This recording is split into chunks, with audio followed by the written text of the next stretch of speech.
ਸਤਿ ਸ਼੍ਰੀ ਅਕਾਲ ਜੀ। News Asia Punjabi ਦੇਖ ਰਹੇ ਹੋ ਤੁਸੀਂ ਤੇ ਮੈਂ ਹਾਂ ਕੁਲਵੰਤ ਸਿੰਘ। ਆਪਣਾ ਡਾਕਟਰ ਆਪ ਬਣੋ ਲੜੀਵਾਰ number 63 B your own doctor episode number 63।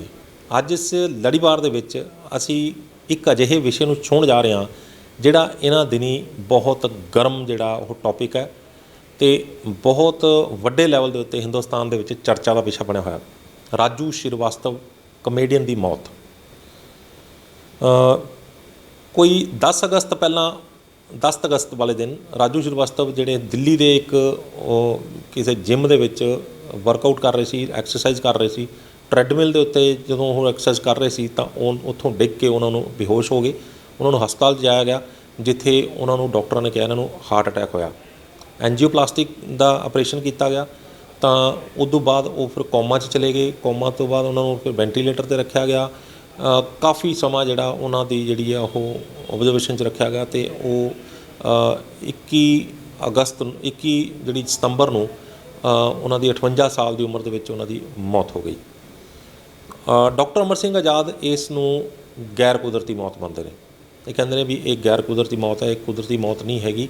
ਇਹ ਉਹ ਮੌਤ ਹੈ ਜਿਹੜੀ ਕਿ ਜਿਸ ਬਾਰੇ ਲੰਬੀ ਚਰਚਾ ਕਰਨ ਦੀ ਲੋੜ ਹੈ। ਅਤੇ ਜਦੋਂ ਇਹਨਾਂ ਨੇ ਮੈਨੂੰ ਆਫ ਦਾ ਕੈਮਰਾ ਗੱਲ ਕੀਤੀ ਤਾਂ ਮੈਨੂੰ ਲੱਗਿਆ ਵੀ ਇਹਦੇ 'ਤੇ ਆਪਾਂ ਨੂੰ ਗੱਲ ਕਰਨੀ ਚਾਹੀਦੀ ਹੈ। ਡਾਕਟਰ ਸਾਹਿਬ ਤੁਹਾਡਾ ਨਿਊਜ਼ ਏਸ਼ੀਆ ਪੰਜਾਬੀ ਦੇ ਬਹੁਤ ਬਹੁਤ ਸਵਾਗਤ ਹੈ। ਸਤਿ ਸ਼੍ਰੀ ਅਕਾਲ ਜੀ ਸਾਰੇ ਦੋਸਤੋਂ ਨੂੰ। ਡਾਕਟਰ ਸਾਹਿਬ ਰਾਜੂ ਸ਼੍ਰੀਵਾਸਤਵ ਇਕੱਲਾ ਰਾਜੂ ਸ਼੍ਰੀਵਾਸਤਵ ਹੀ ਨਹੀਂ, ਹੋਰ ਵੀ ਬਹੁਤ ਸਾਰੇ ਸੈਲੀਬ੍ਰਿਟੀਜ਼ ਜਿਹੜੇ ਹੈਗੇ ਨੇ ਅਤੇ ਇਸ ਤੋਂ ਇਲਾਵਾ ਵੀ ਇਸ ਤਰ੍ਹਾਂ ਦੀਆਂ ਮੌਤਾਂ ਜਿਹੜੀਆਂ ਨੇ ਉਹ ਲਗਾਤਾਰ ਵੱਧ ਰਹੀਆਂ ਨੇ। ਰਾਜੂ ਸ਼੍ਰੀਵਾਸਤਵ ਦੀ ਮੌਤ ਇਸ ਕਰਕੇ ਚਰਚਾ ਦੇ ਵਿੱਚ ਆ ਗਈ ਕਿਉਂਕਿ ਇਹ ਇੱਕ ਸੈਲੀਬ੍ਰਿਟੀ ਹੈ ਅਤੇ ਇਹਦੀ ਜਿਹੜੀ ਮੌਤ ਹੋਈ ਹੈ ਉਹ ਹਾਰਟ ਅਟੈਕ ਕਾਰਨ ਹੋਈ ਹੈ। ਐਂਜੀਓਪਲਾਸਟਿਕ ਦੇ ਆਪਰੇਸ਼ਨ ਹੋਏ ਨੇ ਅਤੇ ਉਹ ਤੋਂ ਬਾਅਦ ਜਿਹੜਾ ਪ੍ਰੋਸੈਸ ਹੈ ਮੈਂ ਸਾਰਾ ਬੋਲ ਦਿੱਤਾ।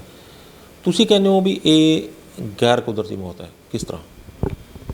ਪਹਿਲੀ ਗੱਲ ਤਾਂ ਕੁਲਵੰਤ ਜੀ, ਆਪਾਂ ਉਹ ਜਿਹੜਾ ਇੱਕ ਬਹੁਤ ਹੀ ਪਪੂਲਰ ਕਲਾਕਾਰ ਸੀਗਾ ਜਿਹਨੇ ਲੋਕਾਂ ਨੂੰ ਹੱਸਣਾ ਸਿਖਾਇਆ ਅਤੇ ਬਹੁਤ ਸਾਰੇ ਕਾਮੇਡੀ ਕਲਾਕਾਰ ਜਿਹੜੇ ਨੇ ਉਹਦੇ ਸ਼ਾਗਿਰਦ ਨੇ ਜਿਹੜੇ ਅੱਜ ਕੱਲ੍ਹ ਬੜੇ ਪਪੂਲਰ ਨੇ।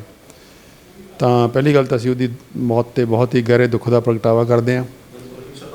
ਬਿਲਕੁਲ ਅਸੀਂ ਉਹਨੂੰ ਸ਼ਰਧਾ ਦੇ ਫੁੱਲ ਦਿੰਦੇ ਹਾਂ ਅਤੇ ਪਰਿਵਾਰ ਨਾਲ ਜਿਹੜੀ ਸਾਨੂੰ ਬਹੁਤ ਹੀ ਜਿਹੜੀ ਹਮਦਰਦੀ ਹੈ ਅਤੇ ਅਸੀਂ ਪਰਮਾਤਮਾ ਅੱਗੇ ਦੁਆ ਕਰਦੇ ਹਾਂ ਕਿ ਉਹਦੇ ਪਰਿਵਾਰ ਨੂੰ, ਉਹਦੇ ਬੱਚਿਆਂ ਨੂੰ ਜਿਹੜਾ ਹੈ ਉਹ ਜਿਹੜੀ ਇਹ ਸਹਿ ਅਤੇ ਬਹੁਤ ਹੀ ਜਿਹੜਾ ਅਚਾਨਕ ਜਿਹੜੀ ਅਤੇ ਔਰ ਜਿਹੜੀ ਸਮੇਂ ਤੋਂ ਪਹਿਲਾਂ ਹੋਈ ਮੌਤ ਜਿਹੜੀ ਹੈ ਪਰਿਵਾਰ ਲਈ ਬਹੁਤ ਵੱਡਾ ਘਾਟਾ ਹੈ ਅਤੇ ਅਸੀਂ ਉਸ ਪਰਿਵਾਰ ਨਾਲ ਜਿਹੜੀ ਹੈ ਉਹਨਾਂ ਦੇ ਦੁੱਖ 'ਚ ਸਾਂਝ ਪਾਉਂਦੇ ਹਾਂ। ਉਸ ਤੋਂ ਬਾਅਦ ਜਿਹੜਾ ਤੁਸੀਂ ਸਵਾਲ ਕੀਤਾ ਕਿ ਰਾਜੂ ਸ਼੍ਰੀਵਾਸਤਵ ਦੀ ਡੈਥ ਜਿਹੜੀ ਹੋਈ ਹੈ ਹਾਰਟ ਅਟੈਕ ਤੋਂ ਬਾਅਦ, ਉਹਦੇ ਦੇਖੋ ਜਿਹੜਾ ਰਾਜੂ ਸ਼੍ਰੀਵਾਸਤਵ ਦੀ ਜਿਹੜਾ ਹਾਰਟ ਦੀ ਪ੍ਰੋਬਲਮ ਉਹਨਾਂ ਨੂੰ ਸਭ ਤੋਂ ਪਹਿਲਾਂ ਆਈ 2010 'ਚ, ਜਿਹੜਾ ਉਦੋਂ 46 ਸਾਲ ਦੇ ਸੀਗੇ। ਉਦੋਂ ਤੋਂ ਲੈ ਕੇ ਫਿਰ ਸਟੰਟ ਆਫਟਰ ਸਟੰਟ ਪਏ ਉਹਨਾਂ ਨੂੰ, ਅਤੇ ਘੱਟੋ ਘੱਟ ਮੇਰੇ ਖਿਆਲ 'ਚ ਕੋਈ 8 ਕਹਿੰਦਾ, ਕੋਈ 9 ਕਹਿੰਦਾ, ਕੋਈ 8-9 ਸਟੰਟ ਉਹਨਾਂ ਨੂੰ ਪਏ ਹੋਏ ਸੀਗੇ। ਤਾਂ ਉਹਦੇ ਬਾਵਜੂਦ ਫਿਰ ਉਹ ਜਿਹੜਾ ਹੈ ਸਾਰਾ ਜਿਹੜਾ ਮਤਲਬ ਅਲਟੀਮੇਟਲੀ ਉਹਦੇ ਇੰਨੇ ਸਟੰਟ ਪਾਉਣ ਦੇ ਬਾਵਜੂਦ ਵੀ ਉਹ ਬਚ ਨਹੀਂ ਸਕੇ। ਇਕੱਲੇ 'ਚ ਰਾਜੂ ਸ਼੍ਰੀਵਾਸਤਵ ਦੀ ਮੌਤ ਦੀ ਗੱਲ ਨਹੀਂ ਹੈ। ਅੱਜ ਆਪਾਂ ਨੂੰ ਪਤਾ ਹੈ ਕਿ ਪਿਛਲੇ ਸਮੇਂ 'ਚ ਹਾਹਾਕਾਰ ਮੱਚੀ ਹੋਈ ਹੈ ਕਿ ਪਿਛਲੇ ਕੁਝ ਸਾਲਾਂ ਤੋਂ ਯੰਗ ਡੈਥਸ ਜਿਹੜੀਆਂ ਨੇ, ਯੰਗ ਕਾਰਡੀਅਕ ਡੈਥਸ ਯਾਨੀ ਕਿ ਹਾਰਟ ਅਟੈਕ ਕਾਰਨ ਯੰਗ ਮੌਤਾਂ ਬਹੁਤ ਜ਼ਿਆਦਾ ਹੋ ਰਹੀਆਂ ਨੇ। ਉਹਦੇ ਅੰਦਰ ਸੈਲੀਬ੍ਰਿਟੀਜ਼ ਜਿਹੜੇ ਨੇ ਬਹੁਤੇ ਉਹ 'ਚ ਜਿਹੜੇ ਨੇ ਫਿਲਮ ਜਗਤ ਨਾਲ ਜੁੜੇ ਹੋਏ ਨੇ ਜਾਂ ਸਿੰਗਰ ਨੇ ਜਾਂ ਕੋਈ ਨਾ ਕੋਈ ਕਿਸੇ ਢੰਗ ਨਾਲ ਸੈਲੀਬ੍ਰਿਟੀ ਨੇ, ਉਹਨਾਂ ਦਾ ਨੰਬਰ ਵੀ ਬਹੁਤ ਜ਼ਿਆਦਾ। ਘੱਟੋ ਘੱਟ ਮੇਰੇ ਖਿਆਲ 'ਚ ਲੋਕਾਂ ਨੇ ਗਿਣਾਏ ਆ, ਕੋਈ 10 ਕਹਿੰਦਾ, ਕੋਈ 11-12 ਤਾਂ ਪਿਛਲੇ ਕੁਝ ਸਾਲਾਂ ਦੇ ਵਿੱਚ ਇੱਦਾਂ ਹੀ ਡੈਥਸ ਹੋਈਆਂ, ਉਹਦੀਆਂ ਸਡਨ ਡੈਥਸ ਹੋਈਆਂ ਨੇ। ਚਲੋ ਇਹ ਤਾਂ ਸੈਲੀਬ੍ਰਿਟੀ ਦੀ ਗੱਲ ਹੋ ਗਈ ਕਿਉਂਕਿ ਉਹਦੀ ਡੈਥ ਜਿਹੜੀ ਆ ਉਹ ਚਰਚਾ ਦਾ ਵਿਸ਼ਾ ਬਣ ਜਾਂਦੀ ਹੈ ਕਿਉਂਕਿ ਉਹ ਲੋਕ ਜਿਹੜੇ ਨੇ ਜਾਣੇ ਪਛਾਣੇ ਫੇਸ ਹੁੰਦੇ ਨੇ। ਲੇਕਿਨ ਜਿਹੜਾ ਆਮ ਬੰਦਾ ਹੁੰਦਾ ਉਹ ਚੁੱਪ ਚਪੀਤੇ ਮਰ ਜਾਂਦਾ, ਉਹਦੀ ਕੋਈ ਗੱਲ ਨਹੀਂ ਕਰਦਾ ਅਤੇ ਉਹ ਸ਼ਾਇਦ ਹਜ਼ਾਰਾਂ ਜਾਂ ਲੱਖਾਂ ਦੀ ਗਿਣਤੀ 'ਚ ਹੋਣਗੇ ਕਿ ਇਹ ਜਿਹੜੀ ਹਾਰਟ ਨਾਲ ਮਰਨ ਵਾਲੇ ਲੋਕਾਂ ਦੀ ਜਿਹੜੀ ਉਮਰ ਹੈ ਉਹ ਬਹੁਤ ਤੇਜ਼ੀ ਨਾਲ ਘੱਟ ਰਹੀ ਹੈ ਕਿ ਪਹਿਲਾਂ ਜਿੰਨੀ ਉਮਰ 'ਤੇ ਪਹਿਲਾਂ ਹਾਰਟ ਅਟੈਕਸ ਹੁੰਦੇ ਸੀ ਉਸ ਤੋਂ ਬਹੁਤ ਥੱਲੇ ਆਉਂਦੀ ਹੁਣ ਇਹ ਇੱਥੇ ਆ ਗਈ ਕਿ 40s ਦੇ ਵਿੱਚ ਵੀ ਅਤੇ ਈਵਨ ਕੁਛ 30s 'ਚ ਵੀ, ਅਤੇ 40s 'ਚ ਆਮ ਹੀ ਹਾਰਟ ਅਟੈਕਸ ਹੋਣ ਲੱਗੇ ਆ। ਇਹ ਵਰਤਾਰਾ ਜਿਹੜਾ ਵਾਪਰ ਰਿਹਾ ਇਹ ਕਿਤੇ ਨਾ ਕਿਤੇ ਜੇ ਆਪਾਂ ਨੂੰ ਸੋਚਣ ਲਈ ਮਜਬੂਰ ਕਰਦਾ ਕਿ ਜੜ ਕਿੱਥੇ ਆ।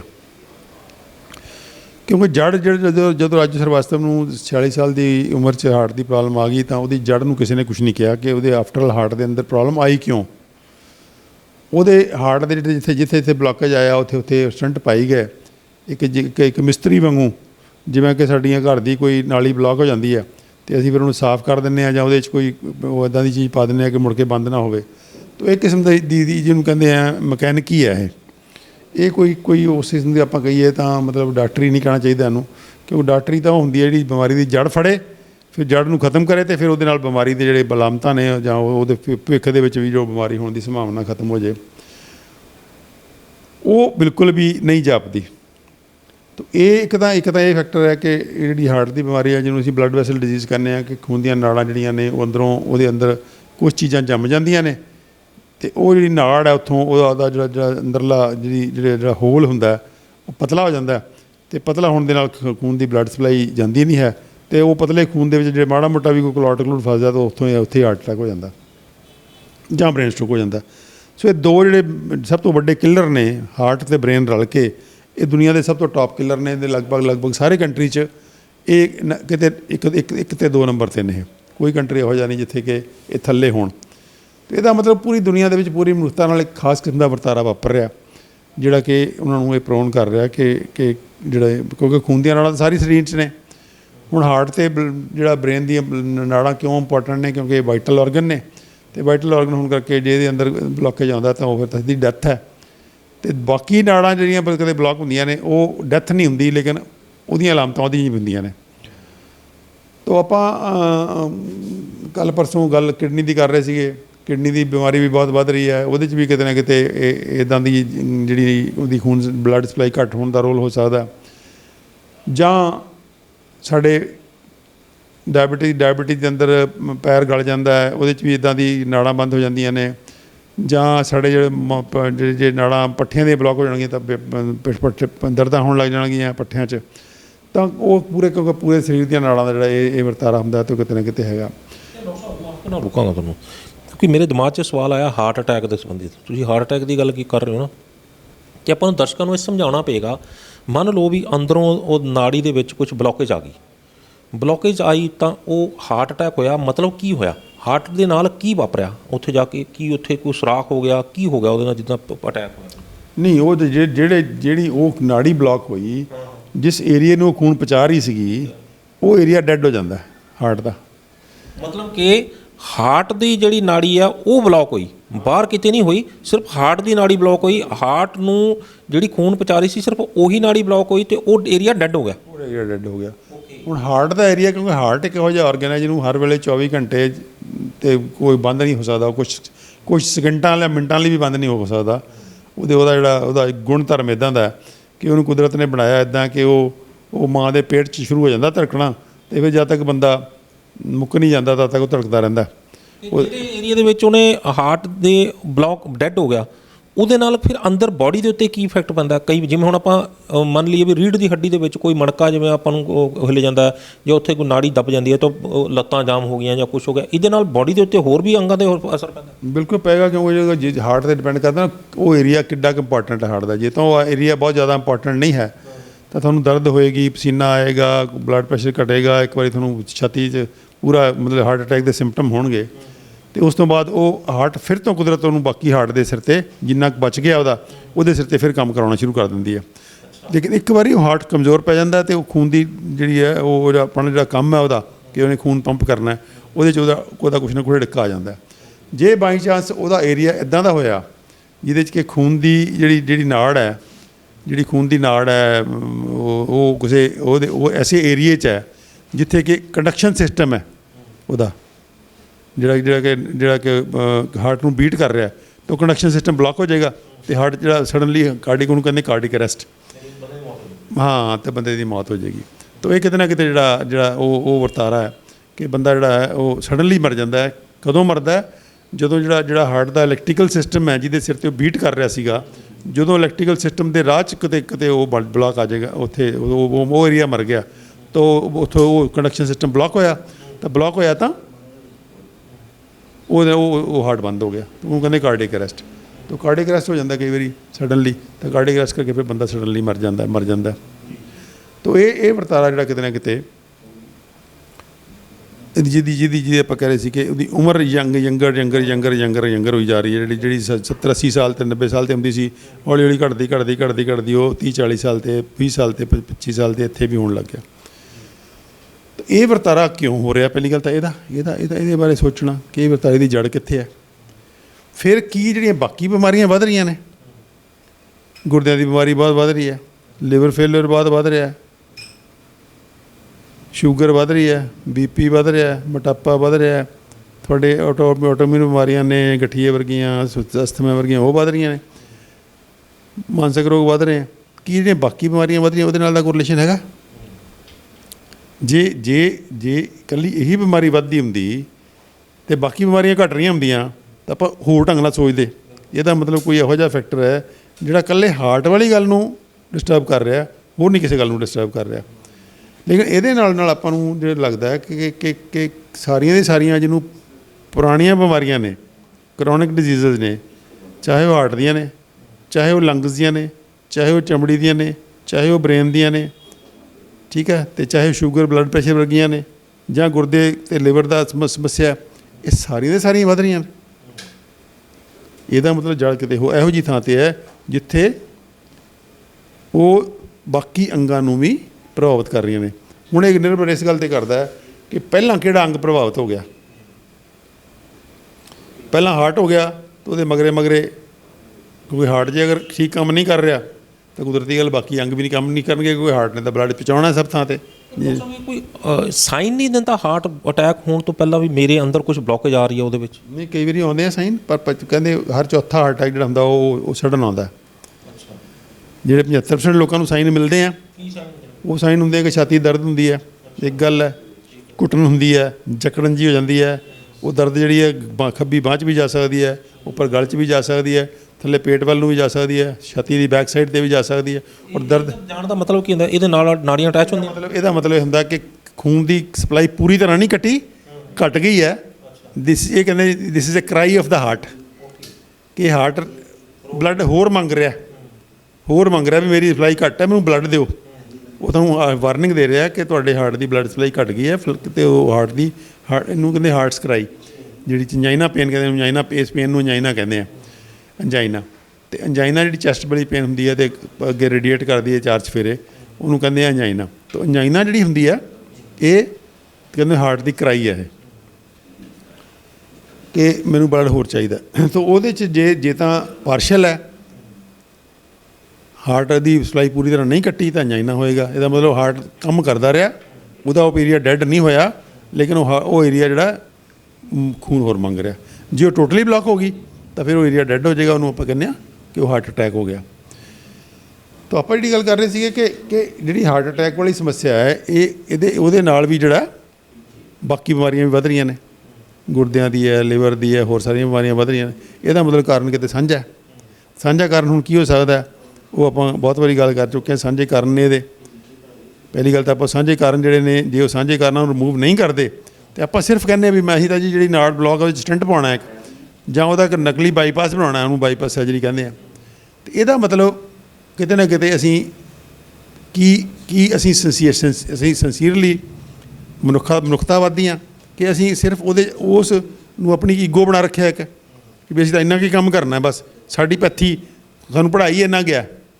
ਇਹਦਾ ਮਤਲਬ ਅਸੀਂ ਆਪਣੀ ਪੜ੍ਹਾਈ ਜਿਹੜੀ ਸਾਡੀ ਇੰਪੋਰਟੈਂਟ ਹੈ, ਕਿਉਂਕਿ ਬਾਕੀ ਬਹੁਤ ਸਾਰੇ ਸਿਸਟਮ ਨੇ ਜਿਹੜੇ ਇਹ ਕਲੇਮ ਕਰ ਰਹੇ ਹੈ ਕਿ ਤੁਸੀਂ ਸਾਡੇ ਕੋਲ ਆਓ, ਅਸੀਂ ਤੁਹਾਨੂੰ ਹਾਰਟ ਅਟੈਕ ਨਹੀਂ ਹੋਣ ਦੇਵਾਂਗੇ। ਕੌਣ ਕਹਿ ਰਿਹਾ? ਯੋਗਾ ਵਾਲੇ ਕਹਿੰਦੇ ਆ ਕਿ ਤੁਸੀਂ ਯੋਗਾਸਨ ਕਰੋਗੇ ਸਾਡੇ ਕੋਲ। ਅਸੀਂ ਡਾਈਟ ਵਾਲੇ ਕਹਿ ਰਹੇ ਹਾਂ ਕਿ ਡਾਈਟ ਠੀਕ ਖਾ ਲਓਗੇ ਤਾਂ ਹਾਰਟ ਅਟੈਕ ਨਹੀਂ ਹੁੰਦਾ। ਆਯੁਰਵੇਦਾ ਜਿਹੜਾ ਕਹਿੰਦਾ ਉਹ ਕੁਛ ਦਵਾ ਪੌਦੇ ਵੀ ਕਹਿੰਦਾ, ਕੁਛ ਤਣਾਅ ਮੁਕਤੀ ਵੀ ਕਹਿੰਦਾ। ਅਸੀਂ ਸਾਰਾ ਕੁਝ ਰਲਾ ਕੇ ਜਿਹੜਾ ਪ੍ਰੋਟੋਕੋਲ ਬਣਾਇਆ, ਅਸੀਂ ਖੁੱਲ੍ਹੇਆਮ ਕਹਿ ਰਹੇ ਹਾਂ ਕਿ 3 ਮਹੀਨੇ ਜਿਹੜਾ ਸਾਡਾ ਪ੍ਰੋਟੋਕੋਲ ਫੋਲੋ ਕਰ ਲਏਗਾ, ਉਹਨੂੰ ਮੁੜ ਕੇ ਉਹਦੀਆਂ ਨਾੜਾਂ ਨੂੜੀਆਂ ਜਿੰਨੀਆਂ ਮਰਜ਼ੀ ਬਲੌਕ ਹੋਣ ਖੁੱਲ੍ਹ ਜਾਣਗੀਆਂ। ਜੇ ਖੁੱਲ੍ਹਣ ਵਾਲੀਆਂ ਹੋਣਗੀਆਂ ਤਾਂ ਖੁੱਲ੍ਹ ਜਾਣਗੀਆਂ, ਨਹੀਂ ਖੁੱਲ੍ਹਣ ਵਾਲੀਆਂ ਹੋਣਗੀਆਂ ਤਾਂ ਕੁਦਰਤ ਆਪਣਾ ਬਾਈਪਾਸ ਆਪ ਬਣਾ ਲਏਗੀ। ਇਹ ਪ੍ਰੂਵ ਹੋ ਚੁੱਕਿਆ ਹੈ ਕਿ ਜੇ ਤੁਸੀਂ ਜੜ ਖਤਮ ਕਰਦੇ ਹੋ ਅਤੇ ਨਾਲ ਥੋੜ੍ਹਾ ਜਿਹਾ ਸਰੀਰ ਨੂੰ ਸਪੋਰਟ ਕਰੋ, ਤਾਂ ਕੁਦਰਤ ਆਪਣਾ ਬਾਈਪਾਸ ਆਪੇ ਬਣਾ ਲੈਂਦੀ ਹੈ। ਇਹਦਾ ਮਤਲਬ ਇਹਦੇ ਨਾਲ ਵੀ ਆ ਵੀ ਜੇ ਮੰਨ ਲਓ ਵੀ ਆਪਣੀ ਲੱਤ ਦੇ ਵਿੱਚ ਕਿਤੇ ਨਾੜ ਦੇ ਵਿੱਚ ਬਲੋਕੇਜ ਆਈ ਹੈ, ਤਾਂ ਉਹਦੇ ਨਾਲ ਹਾਰਟ ਨੂੰ ਤਾਂ ਨਹੀਂ ਕੋਈ ਫਰਕ ਪੈਂਦਾ ਫਿਰ ਉਹਦੇ ਨਾਲ ਤਾਂ ਨਹੀਂ ਉਹ, ਕਿਉਂਕਿ ਉਹ ਬਲੋਕੇਜ ਜੇ ਉੱਥੇ ਆਈ ਹੈ ਤਾਂ ਉਹਦਾ ਕੀ, ਕਿਉਂਕਿ ਲੋਕਾਂ ਦੇ ਦਿਮਾਗ 'ਚ ਇਹ ਸਵਾਲ ਹੋਣਾ, ਮੇਰੇ ਦਿਮਾਗ 'ਚ ਵੀ ਹੁਣ ਤੱਕ ਇਹ ਸੀਗਾ ਕਿ ਜੇ ਕਿਸੇ ਵੀ ਪਾਸੇ ਹੀ ਸਰੀਰ ਦੇ ਵਿੱਚ ਨਾੜ ਬਲੌਕ ਹੋ ਗਈ ਤਾਂ ਹਾਰਟ ਅਟੈਕ ਆ ਜਾਂਦਾ। ਇਹ ਮੈਂ ਵੀ ਪਹਿਲੀ ਵਾਰੀ ਅੱਜ ਤੁਹਾਡੇ ਤੋਂ ਹੀ ਜਾਣ ਰਿਹਾ ਕਿ ਜੇ ਹਾਰਟ ਦੇ ਅੰਦਰ ਜਿਹੜੀਆਂ ਨਾੜੀਆਂ ਜਾ ਰਹੀਆਂ ਨੇ ਉਹਦੇ ਅੰਦਰ ਜੇ ਬਲੌਕ ਜਾਂਦੀ ਹੈ ਤਾਂ ਹਾਰਟ ਅਟੈਕ ਹੁੰਦਾ। ਨਹੀਂ, ਉਹ ਮੇਨਲੀ ਤਾਂ ਬਲੋਕੇਜ ਹਾਰਟ ਦੀਆਂ ਨਾੜਾਂ ਦਾ ਹੀ ਹੁੰਦਾ, ਲੇਕਿਨ ਜਿਹੜੀ ਸਰੀਰ ਦੇ ਕਿਸੇ ਹੋਰ ਏਰੀਏ 'ਚ ਅਗਰ ਬਲੌਕ ਆ ਗਿਆ, ਕੋਈ ਥ੍ਰੰਬਸ ਕਹਿੰਦੇ ਉਹਨੂੰ, ਥ੍ਰੰਬਸ ਕਲੌਟ ਬਣਦਾ, ਉਹ ਕਲੌਟ ਅਗਰ ਡਿਸਲੌਜ ਹੋ ਕੇ ਉੱਥੋਂ ਡਿਸਲੌਜ ਹੋ ਕੇ ਜੇ ਉਹ ਕਿਸੇ ਹਾਰਟ 'ਚ ਪਹੁੰਚ ਗਿਆ ਵਾਪਸ, ਤਾਂ ਫਿਰ ਉਹ ਥ੍ਰੰਬਸ ਵੀ ਕਰ ਸਕਦਾ, ਪਰ ਉਹ ਬੜੀ ਰੇਅਰ ਗੱਲ ਹੁੰਦੀ ਹੈ, ਕੋਈ ਕਾਮਨ ਗੱਲ ਨਹੀਂ ਹੈ। ਜੇ ਉਹ ਉੱਥੇ ਹੀ ਫਸਿਆ ਰਹੇ ਤੇ ਅੱਗੇ ਨਾੜੀ ਨੂੰ ਸਪਲਾਈ ਨਾ ਜਾਣ, ਉਹਨੇ ਏਰੀਆ 'ਤੇ ਇਫੈਕਟ ਪਾਏਗਾ, ਪਰ ਕਿਉਂਕਿ ਉਹ ਏਰੀਆ ਵਾਈਟਲ ਨਹੀਂ ਹੈ, ਇਸ ਕਰਕੇ ਜਾਨ ਦਾ ਕੋਈ ਖਤਰਾ ਨਹੀਂ ਹੈ। ਉੱਥੇ ਕੋਈ ਸਿੰਪਟਮ ਆਉਣਗੇ ਵੀ ਮਾੜੀ ਮੋਟੀ ਦਰਦ ਹੋ ਜਾਏਗੀ, ਜਾਂ ਕੋਈ ਉੱਥੇ ਦਾ ਕੋਈ ਥੋੜ੍ਹਾ ਬਹੁਤਾ ਕਾਲਾ ਹੋ ਜਾਏਗਾ, ਜਾਂ ਕੋਈ ਜੋ ਵੀ ਸਿੰਪਟਮ ਲੋਕਲ ਆਉਣਗੇ, ਲੇਕਿਨ ਉਹਦੇ ਅੰਦਰ ਜਾਨ ਦਾ ਖਤਰਾ ਸਿਰਫ 2 ਅੰਗਾਂ 'ਚ ਹੀ ਹੈ। ਇੱਕ ਇੱਥੇ ਹੈ, ਬ੍ਰੇਨ ਦੀ ਨਾਲ ਬਲੌਕ ਹੋ ਗਈ ਤਾਂ ਤੁਸੀਂ ਮਰ ਸਕਦੇ ਹੋ, ਅਤੇ ਇੱਕ ਹਾਰਟ ਦਾ ਜੇ ਤੁਸੀਂ ਮਰ ਸਕਦੇ ਹੋ। ਤੀਜੇ ਲੰਗਸ ਦੇ ਵਿੱਚ ਥੋੜ੍ਹਾ ਬਹੁਤਾ ਹੁੰਦਾ ਹੈ, ਪਰ ਲੰਗਸ 'ਤੇ ਬਹੁਤ ਵੱਡਾ ਥ੍ਰੋਂਬਸ ਹੋਵੇ ਪਲਮਨਰੀ ਆਰਟਰੀ ਦਾ ਤਾਂ ਜਾ ਕੇ ਹੁੰਦਾ, ਉਹ ਬੜਾ ਰੇਅਰ ਗੱਲ ਹੈ, ਉਹ ਬੜੀ ਟਰਮੀਨਲ ਸਟੇਜ 'ਤੇ ਜਿਹੜੇ ਪੇਸ਼ੈਂਟਸ ਹੁੰਦੇ ਨਾ ਉਹਨਾਂ 'ਤੇ ਲਾਗੂ ਹੁੰਦੀ ਗੱਲ, ਸਾਡੇ ਆਮ ਲੋਕਾਂ 'ਤੇ ਲਾਗੂ ਨਹੀਂ ਹੁੰਦੀ। ਇਸ ਕਰਕੇ ਆਪਾਂ ਸਿਰਫ ਕਰੀਏ ਕਿ ਬ੍ਰੇਨ ਅਤੇ ਹਾਰਟ ਵਾਲੇ ਜਿਹੜੇ ਮਸਲ, ਕਿਉਂਕਿ ਇਹ ਵਾਈਟਲ ਨੇ ਦੋਨੋਂ, ਇਹਨਾਂ ਬਿਨਾਂ ਕੰਮ ਨਹੀਂ ਚੱਲ ਸਕਦਾ। ਹਾਰਟ ਸਭ ਤੋਂ ਵਾਈਟਲ ਹੈ, ਕਿਉਂਕਿ ਇਹਨੇ ਹਰ ਵੇਲੇ ਹਰ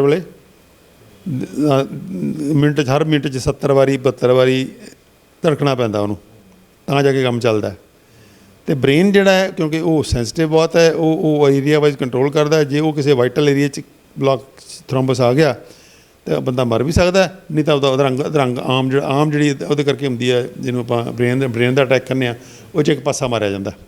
ਉਹ ਕਿਉਂਕਿ ਉਹ ਆਰਟਰੀ ਬਹੁਤ ਛੋਟੀ ਹੁੰਦੀ ਹੈ ਜਿਹੜੀ ਇੱਕ ਥਾਂ 'ਤੇ, ਉਹ ਆਰਟਰੀ ਆਮ ਤੌਰ 'ਤੇ ਬਲੌਕ ਹੁੰਦੀ ਹੈ ਸਭ ਤੋਂ ਪਹਿਲਾਂ, ਅਤੇ ਉਹਦੇ ਨਾਲ ਪੂਰੇ ਦਾ ਪੂਰਾ ਪਾਸਾ ਜਿਹੜਾ ਇੱਕ ਮਾਰਿਆ ਜਾਂਦਾ। ਉਹਦੇ 'ਚ ਬੰਦੇ ਬਚ ਵੀ ਜਾਂਦੇ ਆ, ਰਿਕਵਰ ਵੀ ਕਰ ਜਾਂਦੇ ਆ, ਲੇਕਿਨ ਥੋੜ੍ਹੇ ਬਹੁਤੇ ਮਰ ਵੀ ਜਾਂਦੇ ਆ।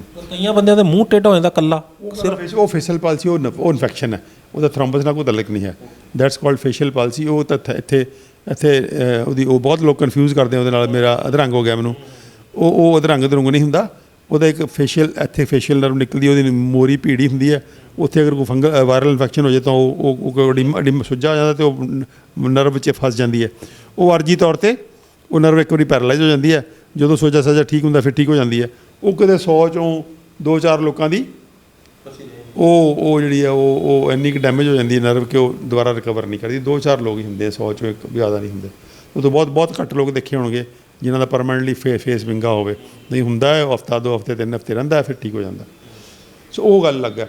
ਤਾਂ ਆਪਾਂ ਜਿਹੜੀ ਗੱਲ ਕਰ ਰਹੇ ਸੀਗੇ ਕਿ ਕਾਮਨ ਕਾਜ਼ ਨੇ, ਹੁਣ ਜੇ ਸਾਡੇ ਸਮਾਜ ਦੇ ਅੰਦਰ ਉਹਨਾਂ ਕਾਮਨ ਕਾਜ਼ਸ ਦਾ ਇੱਕ ਹੱਲ ਅਵੇਲੇਬਲ ਹੈ, ਤਾਂ ਇੱਕ ਪਰਟੀਕੂਲਰ ਕਲਾਸ ਦੇ ਡਾਕਟਰ ਜਾਂ ਪਰਟੀਕੂਲਰ ਸਾਇੰਸ ਜਿਹੜੀ ਆਪਣੇ ਨੂੰ ਬਹੁਤ ਸਭ ਤੋਂ ਸੁਪੀਰੀਅਰ ਸਾਇੰਸ ਕਹਿੰਦੀ ਹੈ, ਉਹ ਕਹਿੰਦੀ ਅਸੀਂ ਤੁਹਾਨੂੰ ਨਹੀਂ ਮੰਨਦੇ, ਤਾਂ ਆਪਾਂ ਕੀ ਇਹਨੂੰ ਨੈਚੁਰਲ ਡੈਥ ਕਹਾਂਗੇ? ਇਹਦਾ ਮਤਲਬ ਤੁਹਾਡੀ ਈਗੋ ਹੈ, ਤੁਹਾਨੂੰ ਕਿਸੇ ਹਿਸਟੋਰੀਕਲੀ ਤੁਹਾਨੂੰ ਕਿਸੇ ਰੂਲਰ ਨੇ, ਬ੍ਰਿਟਿਸ਼ ਅੰਪਾਇਰ ਨੇ ਤੁਹਾਨੂੰ ਕਹਿਤਾ ਕਿ ਤੁਸੀਂ ਸਭ ਤੋਂ ਸੁਪੀਰੀਅਰ ਡਾਕਟਰ ਹੋ। ਵੈਸਟਰਨ ਕੰਟਰੀ 'ਚ ਮੈਡੀਸਨ ਆਈ, ਉਹਨੂੰ ਵੈਸਟਰਨ ਮੈਡੀਸਨ ਤਾਂ ਹੀ ਕਹਿੰਦੇ ਆ ਕਿ ਅੰਗਰੇਜ਼ੀ ਦਵਾਈ, ਆਪਾਂ ਹੁਣ ਵੀ ਕਹਿੰਦੇ ਅੰਗਰੇਜ਼ੀ ਦਵਾਈਆਂ। ਇਹਦਾ ਮਤਲਬ ਵੈਸਟਰਨ ਮੈਡੀਸਨ ਜਿਹੜੀ ਹੈ ਉਹ ਪਰਟੀਕੂਲਰ ਸਿਚੁਏਸ਼ਨ 'ਚ, ਕਦੋਂ ਉਸ ਵੇਲੇ ਜਿਹੜਾ ਸੀਗਾ ਬ੍ਰਿਟਿਸ਼ ਸਾਮਰਾਜ ਦਾ ਹਕੂਮਤ ਸੀਗੀ, ਬ੍ਰਿਟਿਸ਼ ਸਾਮਰਾਜ ਦੀ ਹਕੂਮਤ 'ਚ ਸਾਰਾ ਸਿਸਟਮ ਆਇਆ, ਫਲਿਆ ਫੁੱਲਿਆ, ਉਹਨੇ ਬਾਕੀ ਸਿਸਟਮਾਂ ਦੀ ਐਸੀ ਤੈਸੀ ਫੇਰੀ ਅਤੇ ਉਹਨੂੰ ਦੱਬ ਦਿੱਤਾ। ਪਰ ਉਹ ਦੱਬ ਕੇ ਵੀ ਉਹਨਾਂ ਨੇ ਉਹਨੂੰ ਸਿਸਟਮਾਂ ਨੂੰ ਮਰਨ ਨਹੀਂ ਦਿੱਤਾ। ਅਤੇ ਅੱਜ ਫਿਰ ਉਹ ਦੁਬਾਰਾ ਜਿਹਨੂੰ ਕਹਿੰਦੇ ਰੇਨੇਸਾਂਸ ਹੋ ਰਿਹਾ ਉਹਨਾਂ ਦਾ, ਫਿਰ ਉਹ ਜਿਹੜੇ ਨੇ ਉਹ ਮੁੜ ਕੇ ਫਿਰ ਉੱਠ ਰਹੇ ਆ, ਕਿਉਂਕਿ ਕਦੀ ਵੀ ਸੱਚ ਕਹਿੰਦੇ ਦਵਾਈਆਂ ਦੱਬਦਾ ਨਹੀਂ ਹੈ, ਜਿੰਨਾ ਮਰਜ਼ੀ ਤੁਸੀਂ ਦਬਾ ਲਓ ਉਹਨੂੰ, ਤਾਂ ਸੱਚ ਜਿਹੜਾ ਫਿਰ ਉੱਠ ਰਿਹਾ। ਅਤੇ ਫਿਰ ਉਹ ਸਿਸਟਮ ਜਿਹੜੇ ਨੇ ਆਪਣੀ ਪਾਵਰ ਨੂੰ, ਆਪਣੀ ਸ਼ਕਤੀ ਨੂੰ ਮੈਨੀਫੈਸਟ ਕਰ ਰਹੇ ਆ, ਅਤੇ ਉਹ ਕਹਿ ਰਹੇ ਆ ਕਿ ਸਾਡੇ ਕੋਲ ਇਹਦਾ ਹੱਲ ਹੈਗਾ। ਹੁਣ ਤੁਸੀਂ ਆਯੁਰਵੇਦ ਕਹਿ ਲਓ, ਉਹਨੂੰ ਤੁਸੀਂ ਹੋਲਿਸਟਿਕ ਹੈਲਥ ਕਹਿ ਲਓ, ਜੋ ਵੀ ਮਰਜ਼ੀ ਕਹਿ ਲਓ, ਉਹਨੂੰ ਫੰਕਸ਼ਨਲ ਮੈਡੀਸਨ ਵੀ ਕਹਿੰਦੇ ਆ, ਕਈ ਨਾਂ ਆ ਗਏ ਉਹਦੇ ਅੱਜ ਕੱਲ੍ਹ। ਉਹਦੇ ਵਿੱਚ ਜਿਹੜੇ ਅਸੀਂ ਲੋਕ ਇੱਥੇ ਕੰਮ ਕਰ ਰਹੇ ਹਾਂ, ਇਹ ਉਸ ਵਾਰ ਸਾਰਾ ਉਹਦਾ ਪਾਰਟ ਹੈ। ਅਸੀਂ ਸਾਰਾ ਕੁਝ ਚੰਗਾ ਲੱਭ ਕੇ ਉਹਨੂੰ ਕਹਿਤਾ ਹੋਲਿਸਟਿਕ ਦਾ ਮਤਲਬ ਹੈ ਕਿ ਅਸੀਂ ਆਯੁਰਵੈਦਿਕ ਦੀ ਕੁਛ ਅੱਛੀਆਂ ਗੱਲਾਂ ਲੈ ਲਈਆਂ, ਡਾਇਟ ਦੀਆਂ ਕੁਛ ਅੱਛੀਆਂ ਗੱਲਾਂ ਲੈ ਲਈਆਂ, ਯੋਗਾ ਦਾ ਕੁਛ ਅੱਛਾ ਗੱਲਾਂ ਲੈ ਲਿਆ, ਮੈਡੀਟੇਸ਼ਨ ਦਾ ਲੈ ਲਿਆ, ਕੁਛ ਲਾਈਫ ਸਟਾਈਲ ਨੇ ਦੇਖਿਆ ਸੀ ਵੀ ਆਹ ਚੀਜ਼ਾਂ ਜਿਹੜੀਆਂ ਬੰਦੇ ਨੂੰ ਸਟ੍ਰੈਸ ਕ੍ਰੀਏਟ ਕਰਦੀਆਂ ਨੇ ਉਹਨੂੰ, ਤਾਂ ਅਸੀਂ ਇੱਕ ਬਣਾਤਾ ਪ੍ਰੋਟੋਕੋਲ, ਉਹਨੂੰ ਪੈਕੇਜ ਬਣਾਤਾ ਕਿ ਜੇ ਆਹ ਕਰੇ ਬੰਦਾ ਤਾਂ ਕੋਈ ਬਿਮਾਰੀ ਉਹਨੂੰ ਲੱਗਦੀ ਨਹੀਂ ਹੈ। ਹਾਰਟ ਅਟੈਕ ਨਾ ਹਾਰਟ ਅਟੈਕ ਹੋਵੇ ਨਾ ਉਹਨੂੰ ਕੈਂਸਰ ਹੋਵੇ। ਅਤੇ ਜੇ ਉਹ ਲੱਗ ਗਈ ਹੋਈ ਬਿਮਾਰੀ ਅਤੇ ਫਿਰ ਵੀ ਕਰ ਲਵੇ ਤਾਂ ਉਹ ਬਿਮਾਰੀ ਰਿਵਰਸ ਹੋ ਜਾਂਦੀ ਹੈ, ਵਾਪਸ ਹੋ ਜਾਂਦੀ ਹੈ। ਤਾਂ ਇਹ ਅਸੀਂ ਇਸ ਗੱਲ ਨੂੰ, ਸਾਡੇ ਕੋਲ ਕਿੰਨੇ ਹੀ ਮਰੀਜ਼ ਨੇ, ਜਾਂ ਕੋਈ ਸੈਂਕੜਿਆਂ ਦੀ ਗਿਣਤੀ 'ਚ ਹੈ, ਕੋਈ ਹਜ਼ਾਰਾਂ ਦੀ ਗਿਣਤੀ 'ਚ ਹੈ। ਹੁਣ ਸ਼ੂਗਰ ਨੂੰ ਅਸੀਂ ਬਿਮਾਰੀ ਮੰਨਦੇ ਹੀ ਨਹੀਂ। ਅਸੀਂ ਤਾਂ ਕਹਿੰਦੇ ਤੁਸੀਂ ਖਾਣਾ ਠੀਕ ਕਰੋ, ਸ਼ੂਗਰ ਠੀਕ ਹੋ ਜਾਂਦੀ ਹੈ। BP ਨੂੰ ਅਸੀਂ ਬਿਮਾਰੀ ਨਹੀਂ ਮੰਨਦੇ, BP ਅਤੇ ਹਾਰਟ ਅਟੈਕ ਕੋਈ ਗੱਲ ਹੈ। ਜੇ ਜਿਹੜੀ ਬਲੱਡ ਵੈਸਲ ਡਿਜ਼ੀਜ਼ ਹੈ, ਉਸੇ ਦਾ ਰਿਜ਼ਲਟ ਹਾਈ BP ਹੈ ਅਤੇ ਉਸੇ ਦਾ ਹੀ ਰਿਜ਼ਲਟ ਹਾਰਟ ਅਟੈਕ ਹੈ। So high BP, heart attack ਅਤੇ ਬ੍ਰੇਨ ਸਟ੍ਰੋਕ, ਇਹ ਤਿੰਨੇ ਇੱਕੋ ਹੀ ਬਿਮਾਰੀ ਦੇ ਅੱਡ ਰੂਪ ਨੇ। ਉਹਦਾ ਬਿਮਾਰੀ ਦਾ ਕਾਰਨ ਕੀ ਹੈ ਕਿ ਬਲੱਡ ਵੈਸਲ ਅੰਦਰ ਜਿਹੜੀ ਬਲੱਡ ਵੈਸਲਸ ਨੇ, ਉਹ ਬਹੁਤ ਹੀ ਬਿਊਟੀਫੁਲ ਸਿਸਟਮ ਕੁਦਰਤ ਨੇ ਬਣਾਇਆ ਹੋਇਆ ਕਿ ਜੇ ਤੁਹਾਡਾ ਖਾਣ ਪੀਣ ਠੀਕ ਹੋਵੇ, ਬਹੁਤਾ ਤਣਾਅ ਨਾ ਹੋਵੇ, ਤਾਂ ਅੰਦਰਲੀ ਜਿਹੜੀ ਉਹਦੇ ਅੰਦਰ ਹੋਲ ਹੁੰਦੀ ਹੈ, ਉਹਨੂੰ ਕਹਿੰਦੇ ਆ ਐਂਡੋਥੀਲੀਅਮ। ਅੰਦਰ ਇੱਕ ਸਿੰਗਲ ਸੈੱਲ ਲਾਈਨਿੰਗ ਹੁੰਦੀ ਹੈ ਬਲੱਡ ਵੈਸਲ ਦੇ ਅੰਦਰ। ਉਹਦੇ ਅੰਦਰ ਐਸਾ ਪਾਵਰ ਹੈ ਕੁਦਰਤ ਨੇ ਦਿੱਤੀ ਹੋਈ ਕਿ ਉਹ ਆਪਣੇ ਆਪ ਨੂੰ ਹਮੇਸ਼ਾ ਜਵਾਨ ਰੱਖਦੀ ਹੈ, ਰੋਜ਼ ਬਦਲਦੀ ਰਹਿੰਦੀ ਹੈ। ਪੁਰਾਣੇ ਸੈੱਲ ਝਾੜ ਦਿੰਦੀ ਹੈ, ਨਵੇਂ ਸੈੱਲ ਥੱਲੇ ਆਈ ਜਾਂਦੇ ਆ, ਤਾਂ ਉਹ ਹਮੇਸ਼ਾ ਜਿਹੜੀ ਉਹ ਕਦੀ ਵੀ ਬੁੱਢੀ ਨਹੀਂ ਹੁੰਦੀ। ਤਾਂ ਉਹ ਜਦ ਤੱਕ ਉਹ ਜਵਾਨ ਹੈ ਤਦ ਤੱਕ ਉਹ ਨਾਈਟਰਸ ਆਕਸਾਈਡ ਵਰਗੇ ਪਦਾਰਥ ਬਣਾਉਂਦੀ ਰਹਿੰਦੀ ਹੈ ਅਤੇ ਉਹ ਆਪਣੀ ਰਿਪੇਅਰ ਆਪ ਕਰਦੇ ਰਹਿੰਦੇ ਆ। ਕਦੇ ਵੀ ਉਹਨੂੰ ਨਾੜਾਂ ਨੂੰ ਬਲੋਕ ਨਹੀਂ ਹੋਣ ਦਿੰਦੇ, ਨਾ ਉਹਨੂੰ ਪੀੜਾ ਹੋਣ ਦੇਣ। ਜਦੋਂ ਤੁਸੀਂ ਉਸ ਐਂਡੋਥੀਲੀਅਮ ਨੂੰ ਡੈਮੇਜ ਕਰ ਦਿੰਦੇ ਹੋ, ਜਿਹੜੀ ਅੰਦਰਲੀ ਐਂਡੋਥੀਲੀਅਮ ਹੈ, ਜਦੋਂ ਉਹ ਡੈਮੇਜ ਹੋ ਜਾਂਦੀ ਹੈ ਤਾਂ ਉਹ ਡੈਮੇਜ ਨੂੰ ਬਲੋਕ ਕਰਨ ਵਾਸਤੇ, ਰੋਕਣ ਵਾਸਤੇ ਕੁਦਰਤ ਉਹਨੂੰ ਉਹਦੇ ਅੰਦਰ ਕੁਛ ਨਾ ਕੁਛ ਜਮਾਉਂਦੀ ਹੈ। ਜਿੱਦਾਂ ਜੇ ਬਲੱਡ ਫਲੋ ਹੋ ਰਿਹਾ ਕਿਸੇ ਥਾਂ ਤੋਂ, ਇੱਕ ਨਾੜੀ ਵੀਕ ਪੈ ਰਹੀ ਹੈ, ਤਾਂ ਕੁਦਰਤ ਕੋਸ਼ਿਸ਼ ਕਰਦੀ ਕਿ ਉਸ ਵੀਕਨੈਸ ਨੂੰ ਬਲੋਕ ਕਰ ਦਿਓ ਤਾਂ ਕਿ ਕੱਲ੍ਹ ਨੂੰ ਫਟ ਕੇ ਬੰਦਾ ਮਰ ਨਾ ਜਾਵੇ। ਤਾਂ ਉਹ ਜਿਹੜਾ ਸਿਸਟਮ ਹੈ, ਉਹਦੇ ਅੰਦਰ ਉਸ ਬਲੋਕੇਜ ਨੂੰ ਅਸੀਂ ਮੰਨ ਲਿਆ ਬਿਮਾਰੀ। ਉਹ ਬਲੋਕੇਜ ਅਸਲ ਵਿੱਚ ਸੀਗਾ ਕੁਦਰਤ ਦਾ ਇੱਕ ਬਚਾਉਣ ਦਾ ਤਰੀਕਾ। ਜਿਹੜਾ ਥ੍ਰੋਮਬਸ ਫਾਰਮੇਸ਼ਨ ਹੈ, ਇਹ ਕੋਈ ਸਾਨੂੰ ਮਾਰਨ ਵਾਸਤੇ ਨਹੀਂ ਆਇਆ। ਮਾਰ ਸਾਨੂੰ ਇਸ ਕਰਕੇ ਗਿਆ ਕਿ ਅਸੀਂ ਬਾਦਰ ਨਹੀਂ ਕੀਤਾ ਅਤੇ ਅਸੀਂ ਉਸ ਨੂੰ ਵੱਡਾ ਹੋਣ ਦਿੱਤਾ। ਜੇ ਅਸੀਂ ਉਦੋਂ ਵੀ ਜੜ ਰਿਮੂਵ ਕਰ ਲੈਂਦੇ ਉਹਦੀ, ਤਾਂ ਟੈਂਪਰੇਰੀ ਥ੍ਰੋਮਬਸ ਬਣਦੇ ਰਹਿੰਦੇ ਆ। ਇਹ ਪ੍ਰੂਵ ਹੋ ਚੁੱਕਿਆ ਹੈ ਕਿ ਥ੍ਰੋਮਬਸ ਫਾਰਮੇਸ਼ਨ ਜਿਹੜੀ ਹੈ, ਇਹ ਸਾਰੀ ਬੱਚਿਆਂ 'ਚ ਵੀ ਹੁੰਦੀ ਹੈ। ਉਹ ਇੰਨੀ ਕੁ ਹੁੰਦੀ ਹੈ ਬੱਚਿਆਂ 'ਚ ਕਿ ਆ ਬਣਿਆ ਫਿਰ ਘੁਲ ਗਿਆ, ਬਣਿਆ ਫਿਰ ਘੁਲ ਗਿਆ, ਬਣਿਆ ਫਿਰ ਘੁਲ ਗਿਆ, ਹੁੰਦੀ ਰਹਿੰਦੀ ਹੈ। ਹੁਣ ਜਿਵੇਂ ਜਿਵੇਂ ਉਹ ਜਿਹੜੇ ਕਾਰਨ ਨੇ ਉਹ ਤੁਹਾਡੇ ਦੇ ਵਧੇ ਜਾ ਰਹੇ ਆ। ਕਾਰਨਾਂ ਦੀ ਜਿਹੜੀ ਉਹਨੂੰ ਥ੍ਰੋਮਬਸ ਬਣਾਉਣ ਵਾਲੀ ਜਾਂ ਬਲੱਡ ਵੈਸਲ ਨੂੰ ਨੁਕਸਾਨ ਪਹੁੰਚਾਉਣ ਵਾਲੇ ਜਿਹੜੇ ਕਾਰਨ ਨੇ, ਉਹਨਾਂ ਦੀ ਗਿਣਤੀ ਬਹੁਤ ਵਧੀ ਜਾ ਰਹੀ ਹੈ। ਇੱਕ ਤਾਂ ਗਿਣਤੀ ਵੱਧ ਰਹੀ ਹੈ, ਇੱਕ ਉਹਨਾਂ ਦਾ ਮੈਗਨੀਚਿਊਡ ਵੱਧ ਰਿਹਾ ਕਿ ਜਿੰਨੇ ਸਵੀਅਰ ਪਹਿਲਾਂ ਸੀਗੇ, ਜਿੰਨੇ ਖਤਰਨਾਕ ਪਹਿਲਾਂ ਸੀ ਕਾਰਨ, ਉਹ ਮੰਨ ਲਓ ਕੈਮੀਕਲਸ ਨੇ। ਇੱਕ ਕਾਰਨ ਉਹ ਨੇ ਕਿ ਕੈਮੀਕਲ ਜਦੋਂ ਸਾਡੀਆਂ ਨਸਾਂ 'ਚ, ਧਮਨੀਆਂ 'ਚ ਜਾਣਗੇ ਤਾਂ ਕੀ ਕਰਨਗੇ। ਜੇ ਮੰਨ ਲਓ ਮੈਂ ਤੇਜ਼ਾਬ ਆਪਣੇ ਚਮੜੀ 'ਤੇ ਲਾ ਦਾਂ ਤਾਂ ਕੀ ਹੋਏਗਾ? ਜ਼ਖਮ ਹੋ ਜਾਏਗਾ, ਲੱਲੀ ਹੋਏਗੀ, ਉੱਥੇ ਜਲਣ ਹੋਏਗੀ। ਇੱਦਾਂ ਹੀ ਜਦੋਂ ਖੂਨ ਦੀਆਂ ਨਾੜਾਂ 'ਚੋਂ ਖਤਰਨਾਕ ਕਿਸਮ ਦੇ ਕੈਮੀਕਲ ਫਲੋ ਕਰ ਰਹੇ ਹੈ ਬਲੱਡ 'ਚ, ਤਾਂ ਉਹ ਅੰਦਰਲੀ ਐਂਡੋਥੀਲੀਅਮ ਨੂੰ, ਉਹ ਅੰਦਰਲੀ ਐਂਡੋਥੀਲੀਅਮ ਤਾਂ ਜਿਹੜੀ ਹੈ ਉਹ ਨਵ ਜੰਮੇ ਬੱਚੇ ਵਰਗੀ ਹੈ। ਉਹਦੀ ਤਾਂ ਇੰਨੀ ਸੋਲ ਹੈ, ਇੰਨੀ ਨਾਜ਼ੁਕ ਹੈ ਉਹ ਕਿ ਉਹਨੂੰ ਨਾਲ ਦੀ ਨਾਲ ਛਿੱਲ ਜਾਏਗੀ। ਉਹ ਜੋ ਛਿੱਲੇਗੀ ਤਾਂ ਕੁਦਰਤ ਇੱਕ ਮੈਸੇਜ ਦੇਗੀ ਵੀ ਇੱਥੋਂ ਛਿੱਲਿਆ ਗਿਆ, ਖਤਰਾ ਇੱਥੇ। ਤਾਂ ਕੁਦਰਤ ਫਿਰ ਉਹਨੂੰ ਕਹੇਗੀ ਵੀ ਇਹਨੂੰ ਫੌਰੀ ਤੌਰ 'ਤੇ ਕੁਝ ਇੰਤਜ਼ਾਮ ਕਰੋ। ਤਾਂ ਇੱਕ ਤਾਂ ਇਹ ਹੋ ਗਿਆ ਕਿ ਕੈਮੀਕਲਸ ਨੇ ਇੱਥੇ ਬਹੁਤ ਜ਼ਿਆਦਾ।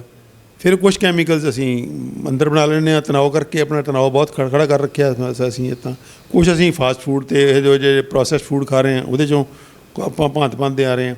ਕੈਮੀਕਲਾਂ ਦੀ ਗੱਲ ਆਪਾਂ ਪਹਿਲਾਂ ਵੀ ਕਰ ਚੁੱਕੇ ਹਾਂ ਕਿ ਬਹੁਤ ਵੱਡੀ ਗਿਣਤੀ, ਹਜ਼ਾਰਾਂ ਦੀ ਗਿਣਤੀ ਕੈਮੀਕਲ ਨੇ। 84,000 ਕੈਮੀਕਲ ਹੈ ਟੋਟਲ। 21,000 ਸਾਡੇ ਸਭ ਦੇ ਖੂਨ 'ਚ ਦੌੜਦਾ। ਤਾਂ ਉਹ ਕੈਮੀਕਲਾਂ ਦੀ ਗਿਣਤੀ ਵਧੀ ਜਾ ਰਹੀ ਹੈ ਡੇ ਬਾਏ ਡੇ ਵਧੀ ਜਾ ਰਹੀ ਹੈ। ਕੋਈ ਖੇਤੀ 'ਚ ਆ ਜਾਂਦੇ ਆ, ਕੋਈ ਹਵਾ 'ਚ ਆ ਜਾਂਦੇ ਆ, ਕੋਈ ਇੰਡਸਟਰੀ 'ਚ ਆ ਜਾਂਦੇ ਆ, ਕੋਈ ਕਿਤੋਂ। ਤਾਂ ਜਦੋਂ ਗਿਣਤੀ ਵੱਧ ਰਹੀ ਹੈ ਤਾਂ ਉਹ ਫਿਰ ਕੁਦਰਤੀ ਗੱਲ ਹੈ, ਬਰਡਨ ਵੀ ਵੱਧ ਰਿਹਾ। ਫਿਰ ਤੁਹਾਡੇ ਜਦੋਂ ਮੰਨ ਲਓ ਉੱਧਰੋਂ ਆਪਾਂ ਗੁਰਦੇ ਡੈਮੇਜ ਹੋ ਰਹੇ ਹਾਂ ਤਾਂ ਬਾਹਰ ਕੱਢਣ ਦੀ ਸਮਰੱਥਾ ਸੀ ਜਿਹੜੀ ਉਹ ਘੱਟ ਰਹੀ ਹੈ। ਜਦੋਂ ਕੁਦਰਤ ਦੇ ਸਾਡੇ ਅੰਦਰ ਜ਼ਹਿਰ ਹੁੰਦੇ ਆ ਤਾਂ ਕੁਦਰਤ ਕੀ ਕੋਸ਼ਿਸ਼ ਕਰਦੀ ਹੈ, ਗੁਰਦੇ ਨੂੰ ਕਹਿੰਦੀ ਕੱਢ ਇਹਨੂੰ ਬਾਹਰ, ਲਿਵਰ ਨੂੰ ਕਹਿੰਦੀ ਕਰ ਇਹਨੂੰ ਖਤਮ, ਚਮੜੀ ਨੂੰ ਕਹਿੰਦੇ ਕੱਢ ਇਹਨੂੰ ਪਸੀਨੇ 'ਚੋਂ। ਲੇਕਿਨ ਜੇ ਉਹ ਖੁਦ ਹੀ ਅੰਗ ਵੀਕ ਹੋ ਰਹੇ ਆ, ਉਹ ਕਿਡਨੀ ਆਪ ਹੀ ਮਾਰ 'ਚ ਆਈ ਪਈ ਹੈ, ਲਿਵਰ ਆਪ ਹੀ ਮਾਰ 'ਚ ਆਇਆ ਪਿਆ, ਚਮੜੀ ਆਪ ਹੀ ਮਾਰ 'ਚ ਆਈ ਪਈ, ਤਾਂ ਉਹਨਾਂ ਦੇ ਵਿਚਾਰਿਆਂ ਦੀ ਕੱਢਣ ਦੀ ਕਪੈਸਿਟੀ ਵੀ ਘੱਟ ਜਾਂਦੀ ਹੈ। ਉਹਦਾ ਨੈਟ ਰਿਜ਼ਲਟ ਕੀ ਹੋਏਗਾ ਕਿ ਸਾਡੀ ਸਰੀਰ 'ਚ ਜਿਹੜੀ ਹੈ ਉਹ ਇਕੱਠੇ ਹੋਣੇ ਦੀ ਸਪੀਡ ਵੱਧ ਜਾਏਗੀ। ਤਾਂ ਇਹ ਸਪੀਡ ਲਗਾਤਾਰ ਵਧੀ ਜਾ ਰਹੀ ਹੈ। ਉਹਦਾ ਰੂਟ ਕਾਜ਼ ਹੈ, ਜੜ ਉੱਥੇ ਹੈ ਕਿ ਜੇ ਉਹ ਸਾਡੇ ਅੰਦਰ ਜ਼ਹਿਰ ਘੁੰਮ ਰਹੇ ਹੈ, ਉਹ ਜ਼ਹਿਰ ਜਿਹੜੇ ਨੇ, ਤੁਸੀਂ ਮਤਲਬ ਇਮੈਜਿਨ ਕਰੋ ਨਾ। ਮੋਦੀ ਸਾਹਿਬ ਨੇ ਵੀ ਕੱਲ੍ਹ ਭਾਸ਼ਣ ਦਿੱਤਾ ਬੜਾ ਵੱਡਾ, ਆਰਗੈਨਿਕ ਖਾਦ ਖੇਤੀ ਦੀ ਵਰਕਸ਼ਾਪ ਸੀਗੇ, ਅਤੇ ਉਹਨਾਂ ਨੇ ਬੜੇ ਕਿਹਾ ਵੀ ਅਸੀਂ ਇੱਕ ਧੜਾ ਖਾਦਾਂ ਅਤੇ ਕੈਮੀਕਲ ਪਾ ਰਹੇ ਹਾਂ ਅਤੇ ਆਪਣੀ ਧਰਤੀ ਮਾਂ ਨੂੰ ਬਰਬਾਦ ਕਰ ਰਹੇ ਹਾਂ। ਉਹ ਧਰਤੀ ਮਾਂ ਹੀ ਨਹੀਂ ਇਕੱਲੀ ਬਰਬਾਦ ਹੋ ਰਹੀ, ਧਰਤੀ ਮਾਂ ਦੇ ਪੁੱਤਰ ਜਿਹੜੇ ਨੇ, ਜੀਵ ਜੰਤੂ ਨੇ, ਮਨੁੱਖ ਨੇ, ਉਹ ਵੀ ਬਰਬਾਦ ਹੋ ਰਹੇ ਆ। ਤਾਂ ਉਹ ਬਰਬਾਦੀ ਜਿਹੜੀ ਹੈ ਅਸੀਂ ਆਪਣੇ ਗਲ ਆਪ ਪਾਈ ਹੈ।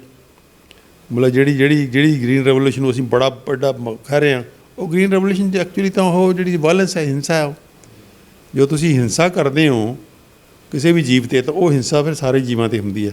ਤਾਂ ਉਹ ਜਿਹੜਾ ਹਿੰਸਕ ਮਾਡਲ ਹੈ ਖੇਤੀ ਦਾ, ਜਿਹਦੇ ਅੰਦਰ ਅਸੀਂ ਮਾਰੋ ਇੱਕ ਕਰਦੇ ਹਾਂ, ਉਹਦਾ ਮੈਡੀਸਨ 'ਚ ਮਾਰੋ ਹੈ ਐਂਟੀਬਾਇਓਟਿਕਸ ਨੇ। ਤਾਂ ਜਿਹੜਾ ਮਾਰੋ ਵਾਲਾ ਮਾਡਲ ਹੈ, ਇਹ ਕਿਤੇ ਨਾ ਕਿਤੇ ਜਿਹੜਾ ਇਹ ਬਹੁਤ ਹਿੰਸਕ ਮਾਡਲ ਹੈ। ਔਰ ਹਿੰਸਕ ਜਿਹੜੀ ਚੀਜ਼ਾਂ ਹੁੰਦੀਆਂ ਨੇ ਉਹ ਬੜੀਆਂ ਖਤਰਨਾਕ ਹੁੰਦੀਆਂ ਨੇ, ਜ਼ਹਿਰੀਲੀਆਂ ਹੁੰਦੀਆਂ ਨੇ, ਕਿਉਂਕਿ ਹਿੰਸਾ ਜਿਹੜੀ ਹੈ ਉਹ ਜ਼ਹਿਰ ਪੈਦਾ ਕਰਦੀ ਹੈ। ਉਹ ਜਿਹੜੇ ਜ਼ਹਿਰ ਨੇ ਅਸਲ 'ਚ ਉਹ ਜੜ ਨੇ। ਚਾਹੇ ਸਾਡੇ ਹਾਰਟ ਦੀਆਂ ਨਾੜਾਂ ਅੰਦਰੋਂ ਬਲੌਕ ਹੋ ਰਹੀਆਂ ਨੇ, ਚਾਹੇ ਸਾਡੇ ਗੁਰਦੇ ਖਰਾਬ ਹੋ ਰਹੇ ਆ, ਚਾਹੇ ਸਾਡੇ ਲਿਵਰ ਖਰਾਬ ਹੋ ਰਹੇ ਆ, ਚਾਹੇ ਚਮੜੀ ਦੀਆਂ ਬਿਮਾਰੀਆਂ ਹੋ ਰਹੀਆਂ ਨੇ, ਜਾਂ ਆਟੋਮਿਊਨਿਟੀ ਨਾਂ ਦੀ ਜਿਹੜੀ ਚੀਜ਼ ਹੈ, ਆਟੋਮਿਊਨਿਟੀ ਵੀ ਆਪਣੀ ਕਿਸਮ ਦੇ ਜ਼ਹਿਰ ਪੈਦਾ ਕਰਦੀ ਹੈ। ਕਿਉਂਕਿ ਆਟੋਮਿਊਨਿਟੀ ਜਿਹੜੀ ਹੈ ਉਹਦੇ ਅੰਦਰ ਤੁਹਾਡੇ ਅੰਦਰ ਖਾਣੇ 'ਚ ਜਿਹੜੀ ਚੀਜ਼ ਪਚ ਕੇ ਜਾਣੀ ਚਾਹੀਦੀ ਹੈ ਬਿਲਕੁਲ, ਉਹ ਅਣਪਚ ਲੰਘੀ ਜਾ ਰਹੀ, ਕਿਉਂਕਿ ਤੁਹਾਡੀ ਅੰਤੜੀਆਂ ਦੇ ਅੰਦਰਲੀ ਝਿੱਲੀ ਵੀ ਖਰਾਬ ਹੋ ਰਹੀ ਹੈ। ਉਹ ਵੀ ਕਿਉਂ ਖਰਾਬ ਹੋ ਰਹੀ ਹੈ? ਕਿਉਂਕਿ ਖਾਣ ਪੀਣ ਤੁਹਾਡਾ ਠੀਕ ਨਹੀਂ ਹੈ।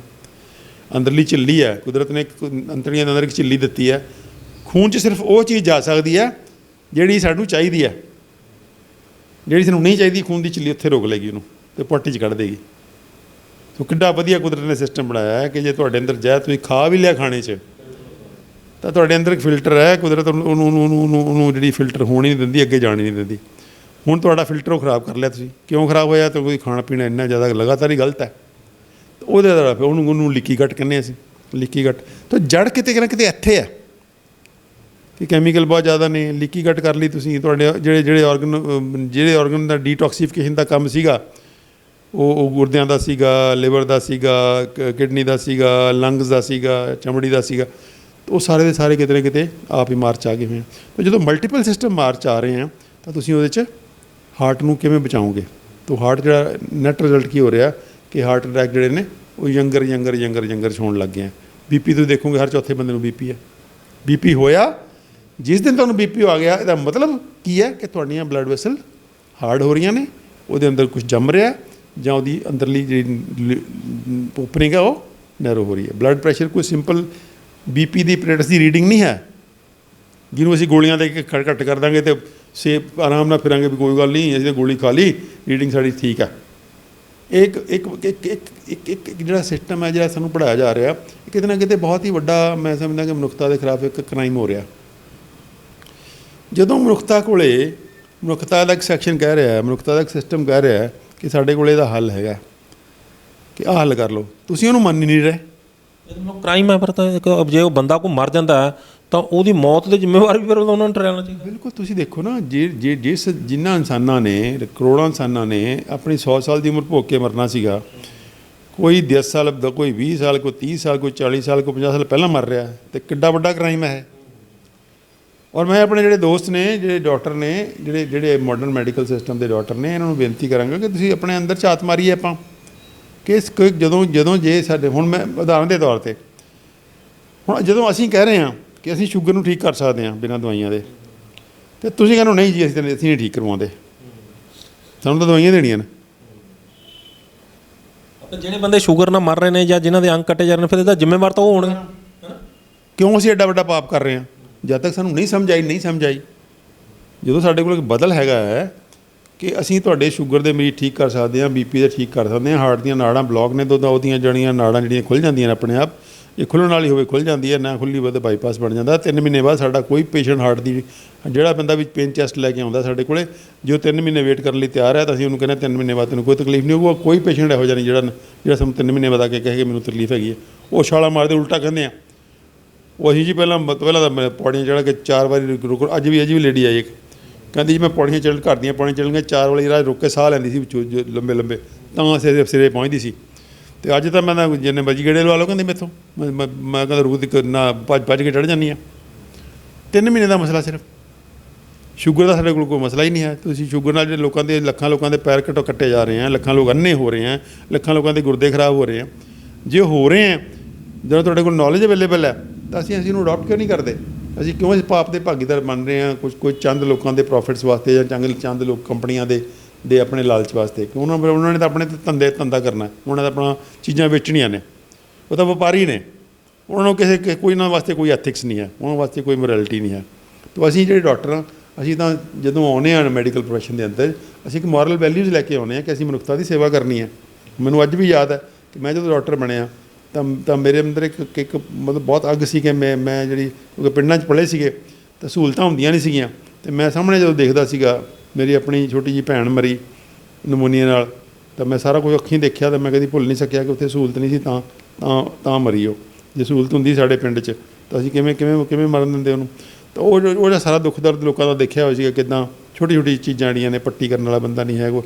ਤਾਂ ਉੱਥੋਂ ਇੱਕ ਆਈਡੀਅਲ ਬਣਿਆ ਕਿ ਵੀ ਮੈਂ ਸਮਾਜ ਦੀ ਮਨੁੱਖਤਾ ਦੀ ਸੇਵਾ ਕਰਨੀ ਹੈ। ਅਤੇ ਹਰ ਡਾਕਟਰ ਇੱਦਾਂ ਹੀ ਆਉਂਦਾ, ਹਰ ਬੱਚਾ ਜਿਹੜਾ ਮੈਡੀਕਲ ਪ੍ਰੋਫੈਸ਼ਨ 'ਚ ਆਉਂਦਾ ਇੱਕ ਸ਼ੌਕ ਨਾਲ ਆਉਂਦਾ ਕਿ ਮੈਂ ਮਨੁੱਖਤਾ ਦੇ ਵਾਸਤੇ ਇੱਕ ਵਰਦਾਨ ਬਣਨਾ। ਅਤੇ ਆਪਾਂ ਆ ਕੇ ਜਿਹੜੇ ਸਾਨੂੰ ਪੜ੍ਹਾਈ ਇਸ ਢੰਗ ਨਾਲ ਜਾਂਦਾ, ਸਾਡੀ ਪੜ੍ਹਾਈ ਇੱਦਾਂ ਦੀ ਹੈ ਕਿ ਅਸੀਂ ਉਹ ਸਾਨੂੰ ਇੱਕ ਆਪਣੇ ਜਿਹਨੂੰ ਕਹਿੰਦੇ ਆ ਸੇਲਜ਼ਮੈਨ ਬਣਾ ਲੈਂਦੇ ਹਾਂ।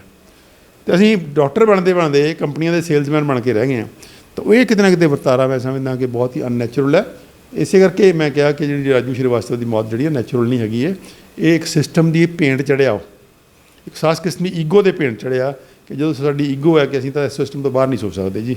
ਸਾਡਾ ਤਾਂ ਜਿਹੜਾ ਜਿਹਨੂੰ ਕਹਿੰਦੇ ਆ ਸਾਡੀ ਹੰਕਾਰ ਹੈ, ਸਾਡੇ ਅੰਦਰ ਜਿਹੜੀ ਸਾਡੀ ਪ੍ਰਤਿਸ਼ਠਾ ਉਹਦੇ ਨਾਲ ਖਰਾਬ ਹੁੰਦੀ ਹੈ। ਜੇ ਅਸੀਂ ਕਿਸੇ ਨੂੰ ਕਹੀਏ ਵੀ ਤੁਸੀਂ ਭਾਈ ਖਾਣਾ ਖਾ ਲਿਆ ਛਾਤੇ ਤੋਂ ਠੀਕ ਹੋ ਜਾਏਗਾ ਜਾਂ ਇਸ ਦਾ ਆਹੀ ਕੰਮ ਕਰਨਾ, ਤਾਂ ਉਹ ਜਿਹੜਾ ਸਿਸਟਮ ਦੀ ਭੇਂਟ ਚੜ੍ਹਿਆ ਤਾਂ ਅਨਨੈਚੁਰਲ ਡੈਥ ਹੈ।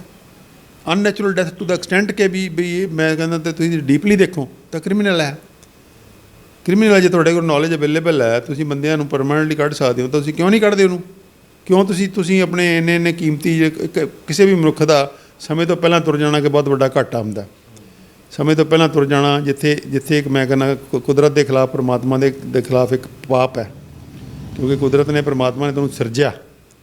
ਇਹ ਜਿਸ ਸਿਰਜਣ ਲੱਗਿਆ ਉਹਨੇ ਦੇਖਿਆ ਕਿ ਇਹ ਬੰਦਾ 100 ਸਾਲ ਤੋਂ ਉੱਪਰ ਜਿਉਣਾ ਚਾਹੀਦਾ, ਅਤੇ ਤੁਸੀਂ ਉਹਦੇ 'ਚ ਜਿਹੜਾ ਕੱਟ ਲੱਗ ਰਿਹਾ, ਉਹ ਕੱਟ ਜਦੋਂ ਲੱਗ ਰਿਹਾ ਤਾਂ ਕਿਸੇ ਖਾਸ ਕਾਰਨ ਕਰਕੇ ਲੱਗ ਰਿਹਾ, ਤਾਂ ਉਹ ਕਾਰਨ ਜ਼ਿੰਮੇਵਾਰ ਹੈ ਨਾ ਉਹਦਾ।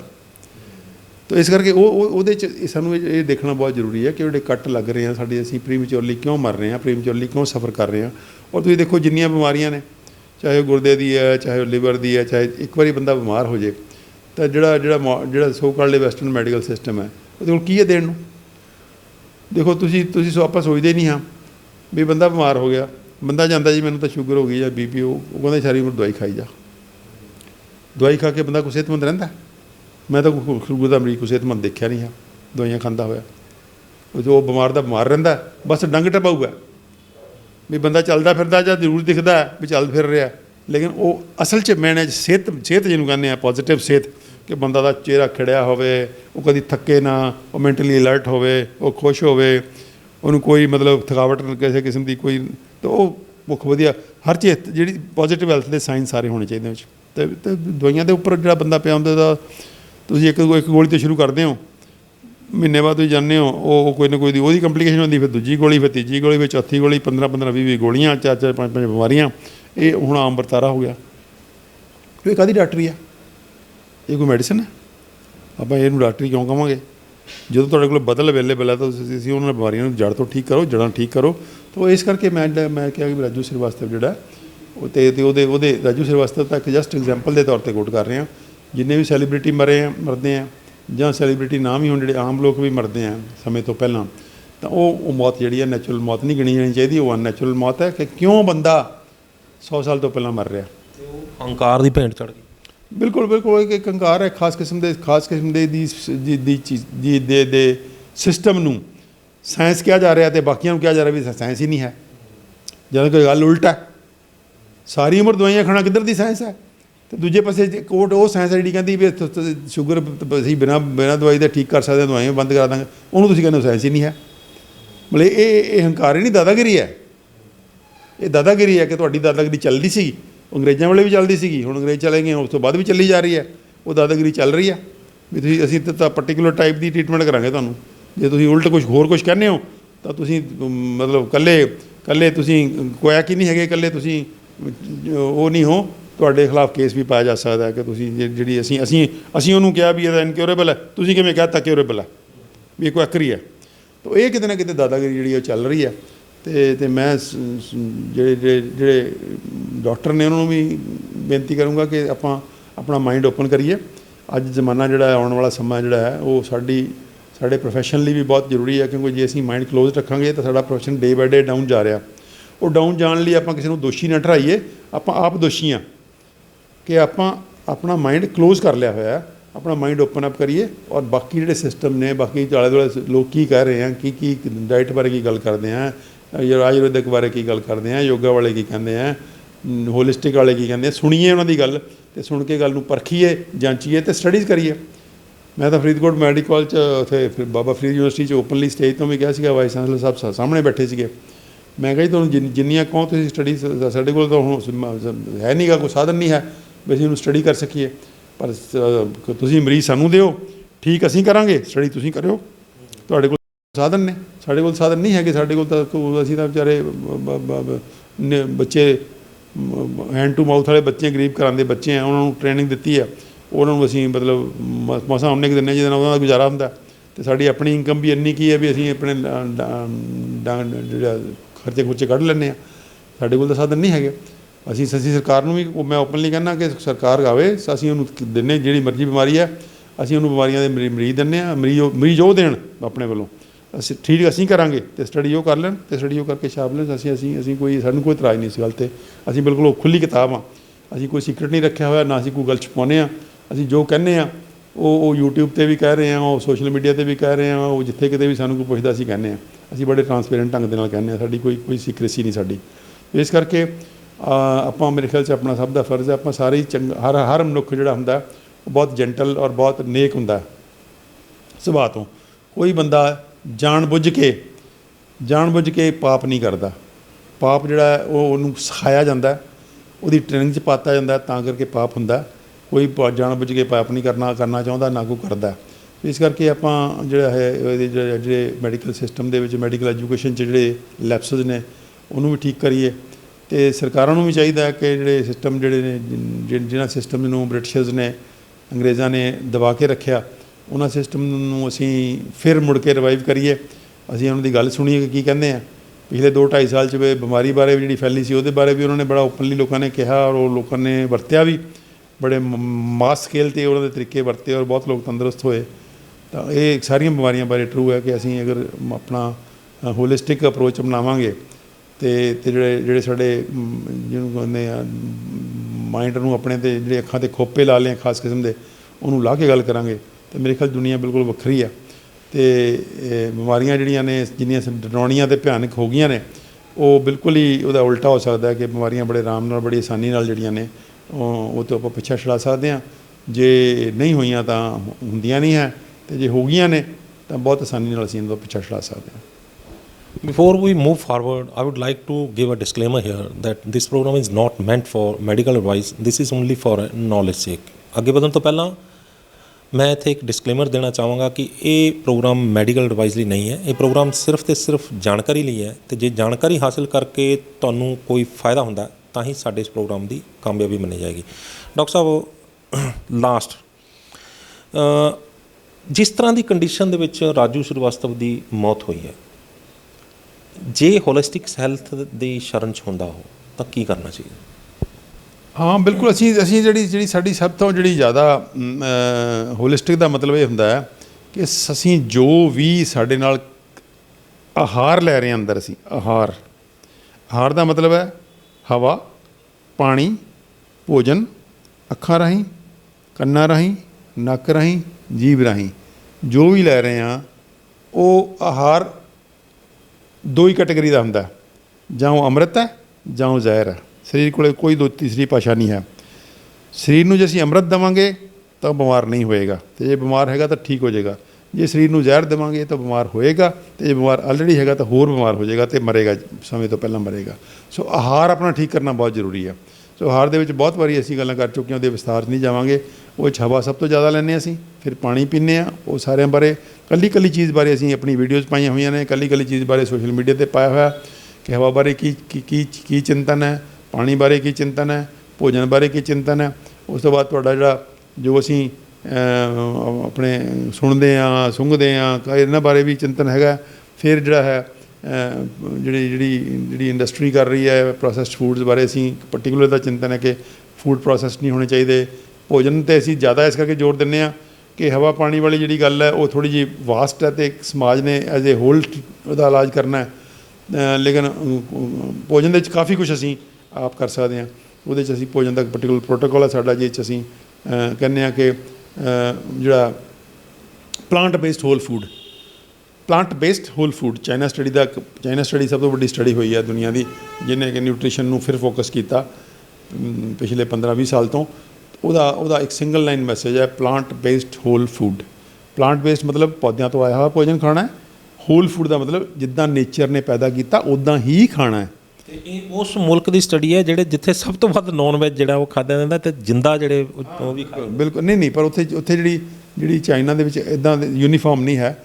ਠੀਕ ਹੈ, ਚਾਈਨਾ ਦੀ ਇੱਕ ਪਾਰਟੀਕੂਲਰ ਕਲਾਸ ਜਿਹੜੀ ਹੈ ਨੌਨ ਵੈਜ ਬਹੁਤ ਖਾਂਦੀ ਹੈ, ਲੇਕਿਨ ਚਾਈਨਾ ਦੇ ਜਿਹੜੇ ਥੱਲੇ ਰੂਰਲ ਏਰੀਆਜ਼ ਨੇ ਉੱਥੇ ਅੱਜ ਵੀ ਪੁਰਾਣਾ ਕਲਚਰ ਹੈਗਾ, ਜਿੱਥੇ ਕਿ ਪੌਦੇ ਅਤੇ ਪਲਾਂਟ ਬੇਸਡ ਡਾਈਟ ਹੈ, ਜਿਹੜਾ ਉਹਨਾਂ ਦਾ ਪੁਰਾਣਾ ਕਲਚਰ ਸੀਗਾ। ਨਹੀਂ, ਮੈਂ ਕਹਿਣ ਤੋਂ ਭਾਵ ਹੈ ਵੀ ਉੱਥੇ ਦੇ ਲੋਕਾਂ ਨੂੰ ਇਸ ਚੀਜ਼ ਦੀ ਜ਼ਿਆਦਾ ਸਮਝਦਾ, ਕਿਉਂਕਿ ਉਹ ਨੌਨ ਵੈਜ ਖਾ ਕੇ ਦੇਖ ਚੁੱਕੇ ਨੇ ਜ਼ਿਆਦਾਤਰ ਲੋਕ, ਅਤੇ ਕਿਉਂਕਿ ਉਹਨਾਂ ਨੂੰ ਪਲਾਂਟ ਬੇਸ ਦੇ ਵਿੱਚ ਉਹਨਾਂ ਨੂੰ ਜ਼ਿਆਦਾ ਬੈਨੀਫਿਟ ਨਜ਼ਰ ਆ, ਉਹ ਤਾਂ ਕਹਿ ਰਹੇ ਨੇ। ਇਹ ਤਾਂ ਪੂਰੀ ਦੁਨੀਆ ਦੀ ਹਿਊਮੈਨਿਟੀ ਅਡੋਪਟ ਕਰ ਰਹੀ ਹੈ ਇਹਨੂੰ, ਵੀਗਨ ਡਾਈਟ ਕਹਿੰਦੇ ਅਸੀਂ ਇਹਨੂੰ। ਵੀਗਨ ਡਾਈਟ ਆ, ਵੀਗਨ ਡਾਈਟ ਤਾਂ ਅਮਰੀਕਾ ਦੇ ਵਿੱਚ ਬਹੁਤ ਪਪੂਲਰ ਹੋ ਰਹੀ ਹੈ। ਵੀਗਨ ਦਾ ਮਤਲਬ ਹੈ ਨੋ ਐਨੀਮਲ ਫੂਡ, ਈਵਨ ਦੁੱਧ ਨਹੀਂ, ਦੁੱਧ ਵੀ ਮਾਈਨਸ ਹੈ ਵੀਗਨ 'ਚੋਂ। ਵੈਜੀਟੇਰੀਅਨਿਜ਼ਮ 'ਚ ਦੁੱਧ ਹੈਗਾ, ਲੇਕਿਨ ਵੀਗਨ 'ਚ ਦੁੱਧ ਵੀ ਮਾਈਨਸ ਹੈ ਕੁਛ। ਨੋ ਐਨੀਮਲ ਫੂਡ। ਸਾਡੀ ਬਾਡੀ ਨੂੰ ਕਿਸੇ ਐਨੀਮਲ ਫੂਡ ਦੀ ਜ਼ਰੂਰਤ ਨਹੀਂ ਹੈ। ਜੇ ਐਨੀਮਲ ਫੂਡ ਖਾਣਾ ਹੈ ਪਹਿਲਾਂ ਤਾਂ ਖਾਓ ਹੀ ਨਾ, ਜੇ ਖਾਣਾ ਤਾਂ ਬਹੁਤ ਸੋਚ ਸਮਝ ਕੇ ਖਾਓ ਕਿ ਫੂਡ ਤੁਹਾਨੂੰ ਨੁਕਸਾਨ ਕਰੇਗਾ ਜਾਂ ਫਾਇਦਾ ਕਰੇਗਾ, ਔਰ ਬਹੁਤ ਮਿਨੀਮਲ ਖਾਓ, ਜਸਟ ਆਪਣੀ ਜ਼ਬਾਨ ਖਾਤਰ, ਜ਼ਬਾਨ ਦੇ ਟੇਸਟ ਖਾਤਰ ਮਾੜਾ ਮੋਟਾ ਖਾਣਾ ਖਾਓ। ਕਦੇ ਵੀ ਤੁਸੀਂ ਇਹ ਸੋਚ ਕੇ ਨਾ ਖਾਓ ਕਿ ਇਹ ਤੁਹਾਨੂੰ ਨੈਸੈਸਰੀ ਹੈ, ਜ਼ਰੂਰਤ ਨਹੀਂ ਹੈ, ਉਹਦੀ ਜ਼ਰੂਰਤ ਨਹੀਂ। ਸਾਡੀ ਬਾਡੀ ਪਲਾਂਟ ਫੂਡ 'ਤੇ ਬਹੁਤ ਖੁਸ਼ ਰਹਿੰਦੀ ਹੈ। ਤਾਂ ਪਲਾਂਟ ਬੇਸਡ ਹੋਲ ਫੂਡ ਜੋ ਰਾਹ ਅਸੀਂ ਕਹਿੰਦੇ ਹਾਂ, ਕੋਸ਼ਿਸ਼ ਕਰੋ ਕਿ ਰਾਹ ਖਾਓ ਘੱਟੋ ਘੱਟ ਅੱਧਾ। ਬਾਕੀ ਜਿਹੜਾ ਕੁੱਕ ਕਰਨਾ ਉਹ ਨੈਚੁਰਲ ਤਰੀਕੇ ਨਾਲ ਕੁੱਕ ਕਰੋ। ਤੁਹਾਡੀ ਰਸੋਈ ਵੀ ਨੈਚੁਰਲ ਹੋਣੀ ਚਾਹੀਦੀ ਹੈ, ਤੁਹਾਡਾ ਖੇਤ ਵੀ ਨੈਚੁਰਲ ਹੋਣਾ ਚਾਹੀਦਾ, ਤੁਹਾਡਾ ਕਿਚਨ ਗਾਰਡਨ ਜ਼ਰੂਰ ਹੋਣਾ ਚਾਹੀਦਾ। ਹਰ ਘਰ ਦੇ ਵਿੱਚ ਕਿਸੇ ਨਾ ਕਿਸੇ ਸ਼ਕਲ 'ਚ ਕਿਚਨ ਗਾਰਡਨ ਹੋਵੇ, ਯਾਨੀ ਕਿ ਖਾਣ ਵਾਲੀਆਂ ਚੀਜ਼ਾਂ ਤੁਹਾਡੇ ਘਰ 'ਚ ਹੋਣ, ਉਪਲਬਧ ਹੋਣ, ਜਿਹਦੇ ਅੰਦਰ ਜਿਹੜੀਆਂ ਬਿਲਕੁਲ ਸ਼ੁੱਧ ਹੋਣ। ਉਹ ਚਾਹੇ ਉਹ ਮੈਡੀਸਨਲ ਪਲਾਂਟਸ ਹੋਣ, 20-25 ਕਿਸਮ ਦੇ ਮੈਡੀਸਨਲ ਪਲਾਂਟਸ ਅਸੀਂ ਘਰ ਲਾ ਸਕਦੇ ਹਾਂ, ਚਾਹੇ ਉਹ 15-20 ਕਿਸਮ ਦੀਆਂ ਜਿਹੜੀਆਂ ਸਬਜ਼ੀਆਂ ਨੇ ਤੇ ਪੱਤੇਦਾਰ ਨੇ ਚੀਜ਼ਾਂ, ਉਹ ਅਸੀਂ ਲਾ ਸਕਦੇ ਹਾਂ। ਸਾਡੇ ਕਿਆਰੀ ਦਾ ਥਾਂ ਹੈਗਾ, ਕਿਆਰੀ 'ਚ ਲਾਓ, ਨਹੀਂ ਕਿਆਰੀ ਦਾ ਥਾਂ ਹੈਗਾ ਤਾਂ ਵਿਹੜੇ 'ਚ ਗਮਲੇ ਰੱਖ ਕੇ ਲਾਓ। ਛੱਤਾਂ 'ਤੇ ਅੱਜ ਕੱਲ੍ਹ ਬਹੁਤ ਅੱਛੇ ਮਾਡਲ ਕ੍ਰੀਏਟ ਕਰਤੇ हैं ਅਸੀਂ। ਸਾਡੇ ਦੋਸਤ ਜਦੋਂ ਆਜ਼ਾਦੀ ਮੂਵਮੈਂਟ ਚੱਲੀ ਹੈ ਪਿਛਲੇ 15 ਸਾਲ ਤੋਂ 20 ਸਾਲ ਤੋਂ, ਅਸੀਂ ਬਹੁਤ ਸਾਰੇ ਮਾਡਲ ਕ੍ਰੀਏਟ ਕਰਵਾਏ ਸਾਡੇ ਦੋਸਤਾਂ ਨੇ, ਜਿਹੜੇ ਛੱਤਾਂ ਦੇ ਉੱਪਰ ਬਹੁਤ ਪਿਆਰਾ ਮਾਡਲ ਹੈ, ਜਿਹਦੇ 'ਚ ਕੋਈ ਛੱਤ ਦਾ ਨੁਕਸਾਨ ਨਹੀਂ ਹੁੰਦਾ, ਕਿ ਛੱਤਾਂ ਦੇ ਉੱਪਰ ਵੀ ਤੁਸੀਂ ਕਰ ਸਕਦੇ ਹੋ। ਤਾਂ ਆਪਣਾ ਫੂਡ ਆਪਣਾ ਬਣਾਉਣਾ ਸਿੱਖੀਏ ਆਪਾਂ। ਜੇ ਆਪਾਂ ਕੋਸ਼ਿਸ਼ ਕਰੀਏ ਤਾਂ 20-25% ਭੋਜਨ ਆਪਾਂ ਡੇਲੀ ਡਾਈਟ ਦਾ ਆਪ ਘਰ 'ਚ ਪੈਦਾ ਕਰ ਸਕਦੇ ਹਾਂ, ਚਾਹੇ ਸਾਡਾ ਘਰ ਛੋਟਾ ਵੀ ਹੋਵੇ ਤਾਂ ਵੀ, ਕਿਉਂਕਿ ਛੱਤਾਂ ਸਭ ਦੇ ਹੁੰਦੀਆਂ ਨੇ। ਅਤੇ ਇਸ ਕਰਕੇ ਉਹ ਭੋਜਨ ਦਾ ਜਿਹੜਾ ਮੇਨ ਦਾ, ਅਤੇ ਜਿਹੜੀ ਭੋਜਨ ਤੋਂ ਬਾਅਦ ਸਾਡੀ ਫਿਜ਼ੀਕਲ ਐਕਸਰਸਾਈਜ਼ ਹੈ ਉਹ ਜ਼ਰੂਰ ਕਰਨੀ ਬਹੁਤ ਜ਼ਰੂਰੀ ਹੁੰਦੀ ਹੈ। ਉਹਦੇ ਬਾਰੇ ਵੀ ਅਸੀਂ ਬਹੁਤ ਕੁਝ ਪਾਇਆ ਹੋਇਆ। ਫਿਰ ਆ ਗਿਆ ਤੁਹਾਡਾ ਮੈਡੀਸਨਲ ਪਲਾਂਟਸ ਦਾ ਜਿਹੜਾ ਬਹੁਤ ਸਾਰਾ ਜਿਹੜਾ ਪਾਇਆ ਹੋਇਆ, ਕਿ ਮੈਡੀਸਨਲ ਪਲਾਂਟਸ ਜਿਹੜੇ ਨੇ ਇਹ ਬਹੁਤ ਵੰਡਰਫੁਲ ਹੁੰਦੇ ਆ। ਜਿਵੇਂ ਹਾਰਟ ਦੇ ਮੈਡੀਸਨਲ ਪਲਾਂਟ ਸਭ ਤੋਂ ਅਰਜਨ ਬਹੁਤ ਮਸ਼ਹੂਰ ਹੈ, ਅਰਜਨ ਛਾਲ, ਧਮਾਸਾ, ਅਰਜਨ ਛਾਲ ਔਰ ਧਮਾਸਾ ਜਿਹੜੇ ਨੇ ਵੰਡਰਫੁਲ ਪਲਾਂਟਸ ਨੇ। ਬਾਕੀ ਪਿੱਪਲ ਬਹੁਤ ਪਿਆਰਾ ਹੈ ਹਾਰਟ ਵਾਸਤੇ, ਪਿੱਪਲ ਦਾ ਕਾੜਾ, ਪਿੱਪਲ ਦੇ ਪੱਤਿਆਂ ਦਾ ਕਾੜਾ। ਗਲੋਏ ਬਹੁਤ ਵਧੀਆ ਹੈ, ਤੁਲਸੀ ਬਹੁਤ ਵਧੀਆ ਹੈ, ਹਲਦੀ ਬਹੁਤ ਅੱਛੀ ਹੈ। ਤਾਂ ਇਹ ਸਾਰੀਆਂ ਜਿਹੜੀ ਚੀਜ਼ਾਂ ਨੇ ਕਿਤੇ ਨਾ ਕਿਤੇ, ਜਿਹੜੀਆਂ ਸਰਪਗੰਧਾ ਬਹੁਤ ਅੱਛਾ ਹੈ। ਤਾਂ ਕਿਤੇ ਨਾ ਕਿਤੇ ਇਹ ਜਿਹੜੇ ਸਾਰੇ ਮੈਡੀਸਨਲ ਪਲਾਂਟਸ ਨੇ, ਇਹਨਾਂ ਦਾ ਕਲਚਰ ਵੀ ਆਪਾਂ ਪ੍ਰਮੋਟ ਕਰੀਏ। ਔਰ ਲਾਸਟਲੀ ਜਿਹੜਾ ਹੈ ਉਹ ਹੈ ਸਾਡਾ ਕਿ ਮੈਂਟਲ ਸਟ੍ਰੈਸ ਸਾਡੇ ਮਨ 'ਤੇ ਭਾਰੂ ਨਹੀਂ ਰਹਿਣਾ ਚਾਹੀਦਾ ਕਦੇ ਵੀ। ਮਨੁੱਖ ਇੱਕ ਚੇਤਨ ਚੀਜ਼ ਹੈ, ਔਰ ਚੇਤਨਾ 'ਚ ਜਿੱਥੇ ਉਹਨੇ ਬਹੁਤ ਕੁਛ ਸਿੱਖਿਆ, ਬਹੁਤ ਕੁਛ ਪਲਾਨ ਕਰਨਾ ਸਿੱਖਿਆ, ਉਹ ਪਲੈਨਿੰਗ 'ਚ ਉਹਦਾ ਜਦੋਂ ਉਹਦੇ ਮਨ 'ਤੇ ਭਾਰੂ ਹੋ ਜਾਂਦੀ, ਸਿਰ 'ਤੇ ਭਾਰ ਬਣ ਕੇ ਬੈਠ ਜਾਂਦੀ ਹੈ, ਉਹਦਾ ਫਿਰ ਤਣਾਅ ਵੀ ਹੁੰਦਾ ਉਹਦਾ। ਤਾਂ ਉਸ ਤਣਾਅ ਤੋਂ ਕਿਵੇਂ ਮੁਕਤ ਹੋਣਾ ਹੈ, ਉਹਦਾ ਵੀ ਅਸੀਂ ਬਹੁਤ ਸੌਖਾ ਤਰੀਕੇ ਸਿਖਾਉਂਦੇ ਹਾਂ ਲੋਕਾਂ ਨੂੰ, ਕਿ ਤਣਾਅ ਮੁਕਤ ਕਿਵੇਂ ਰਹਿਣਾ ਹੈ, ਖੁਸ਼ ਕਿੱਦਾਂ ਰਹਿਣਾ, ਉਹ ਵੀ ਬਹੁਤ ਜ਼ਰੂਰੀ ਹੈ, ਕਿਉਂਕਿ ਅੱਜ ਦਾ ਮਨੁੱਖ ਬਹੁਤ ਹੀ ਤਣਾਅਗ੍ਰਸਤ ਹੈ। ਸੋ ਤਣਾਅ ਤੋਂ ਮੁਕਤੀ ਵੀ ਜਿਹੜੀ ਅਸੀਂ ਸਿਖਾਉਂਦੇ ਹਾਂ। ਅਤੇ ਰਲ ਮਿਲ ਕੇ ਜਿਹੜਾ ਪ੍ਰੋਟੋਕੋਲ ਹੈ, ਇੱਥੇ ਮੈਂ ਨਹੀਂ ਸਮਝਦਾ ਕਿ ਜਿਹੜਾ ਬੰਦਾ ਅੱਜ ਆਪਣਾ ਦਿਮਾਗ ਅਤੇ ਅੱਖਾਂ ਓਪਨ ਰੱਖਦਾ ਉਹਨੂੰ ਬਿਮਾਰ ਹੋਣ ਦੀ ਲੋੜ ਹੈ, ਸੀਰੀਅਸ ਬਿਮਾਰੀ ਤੋਂ।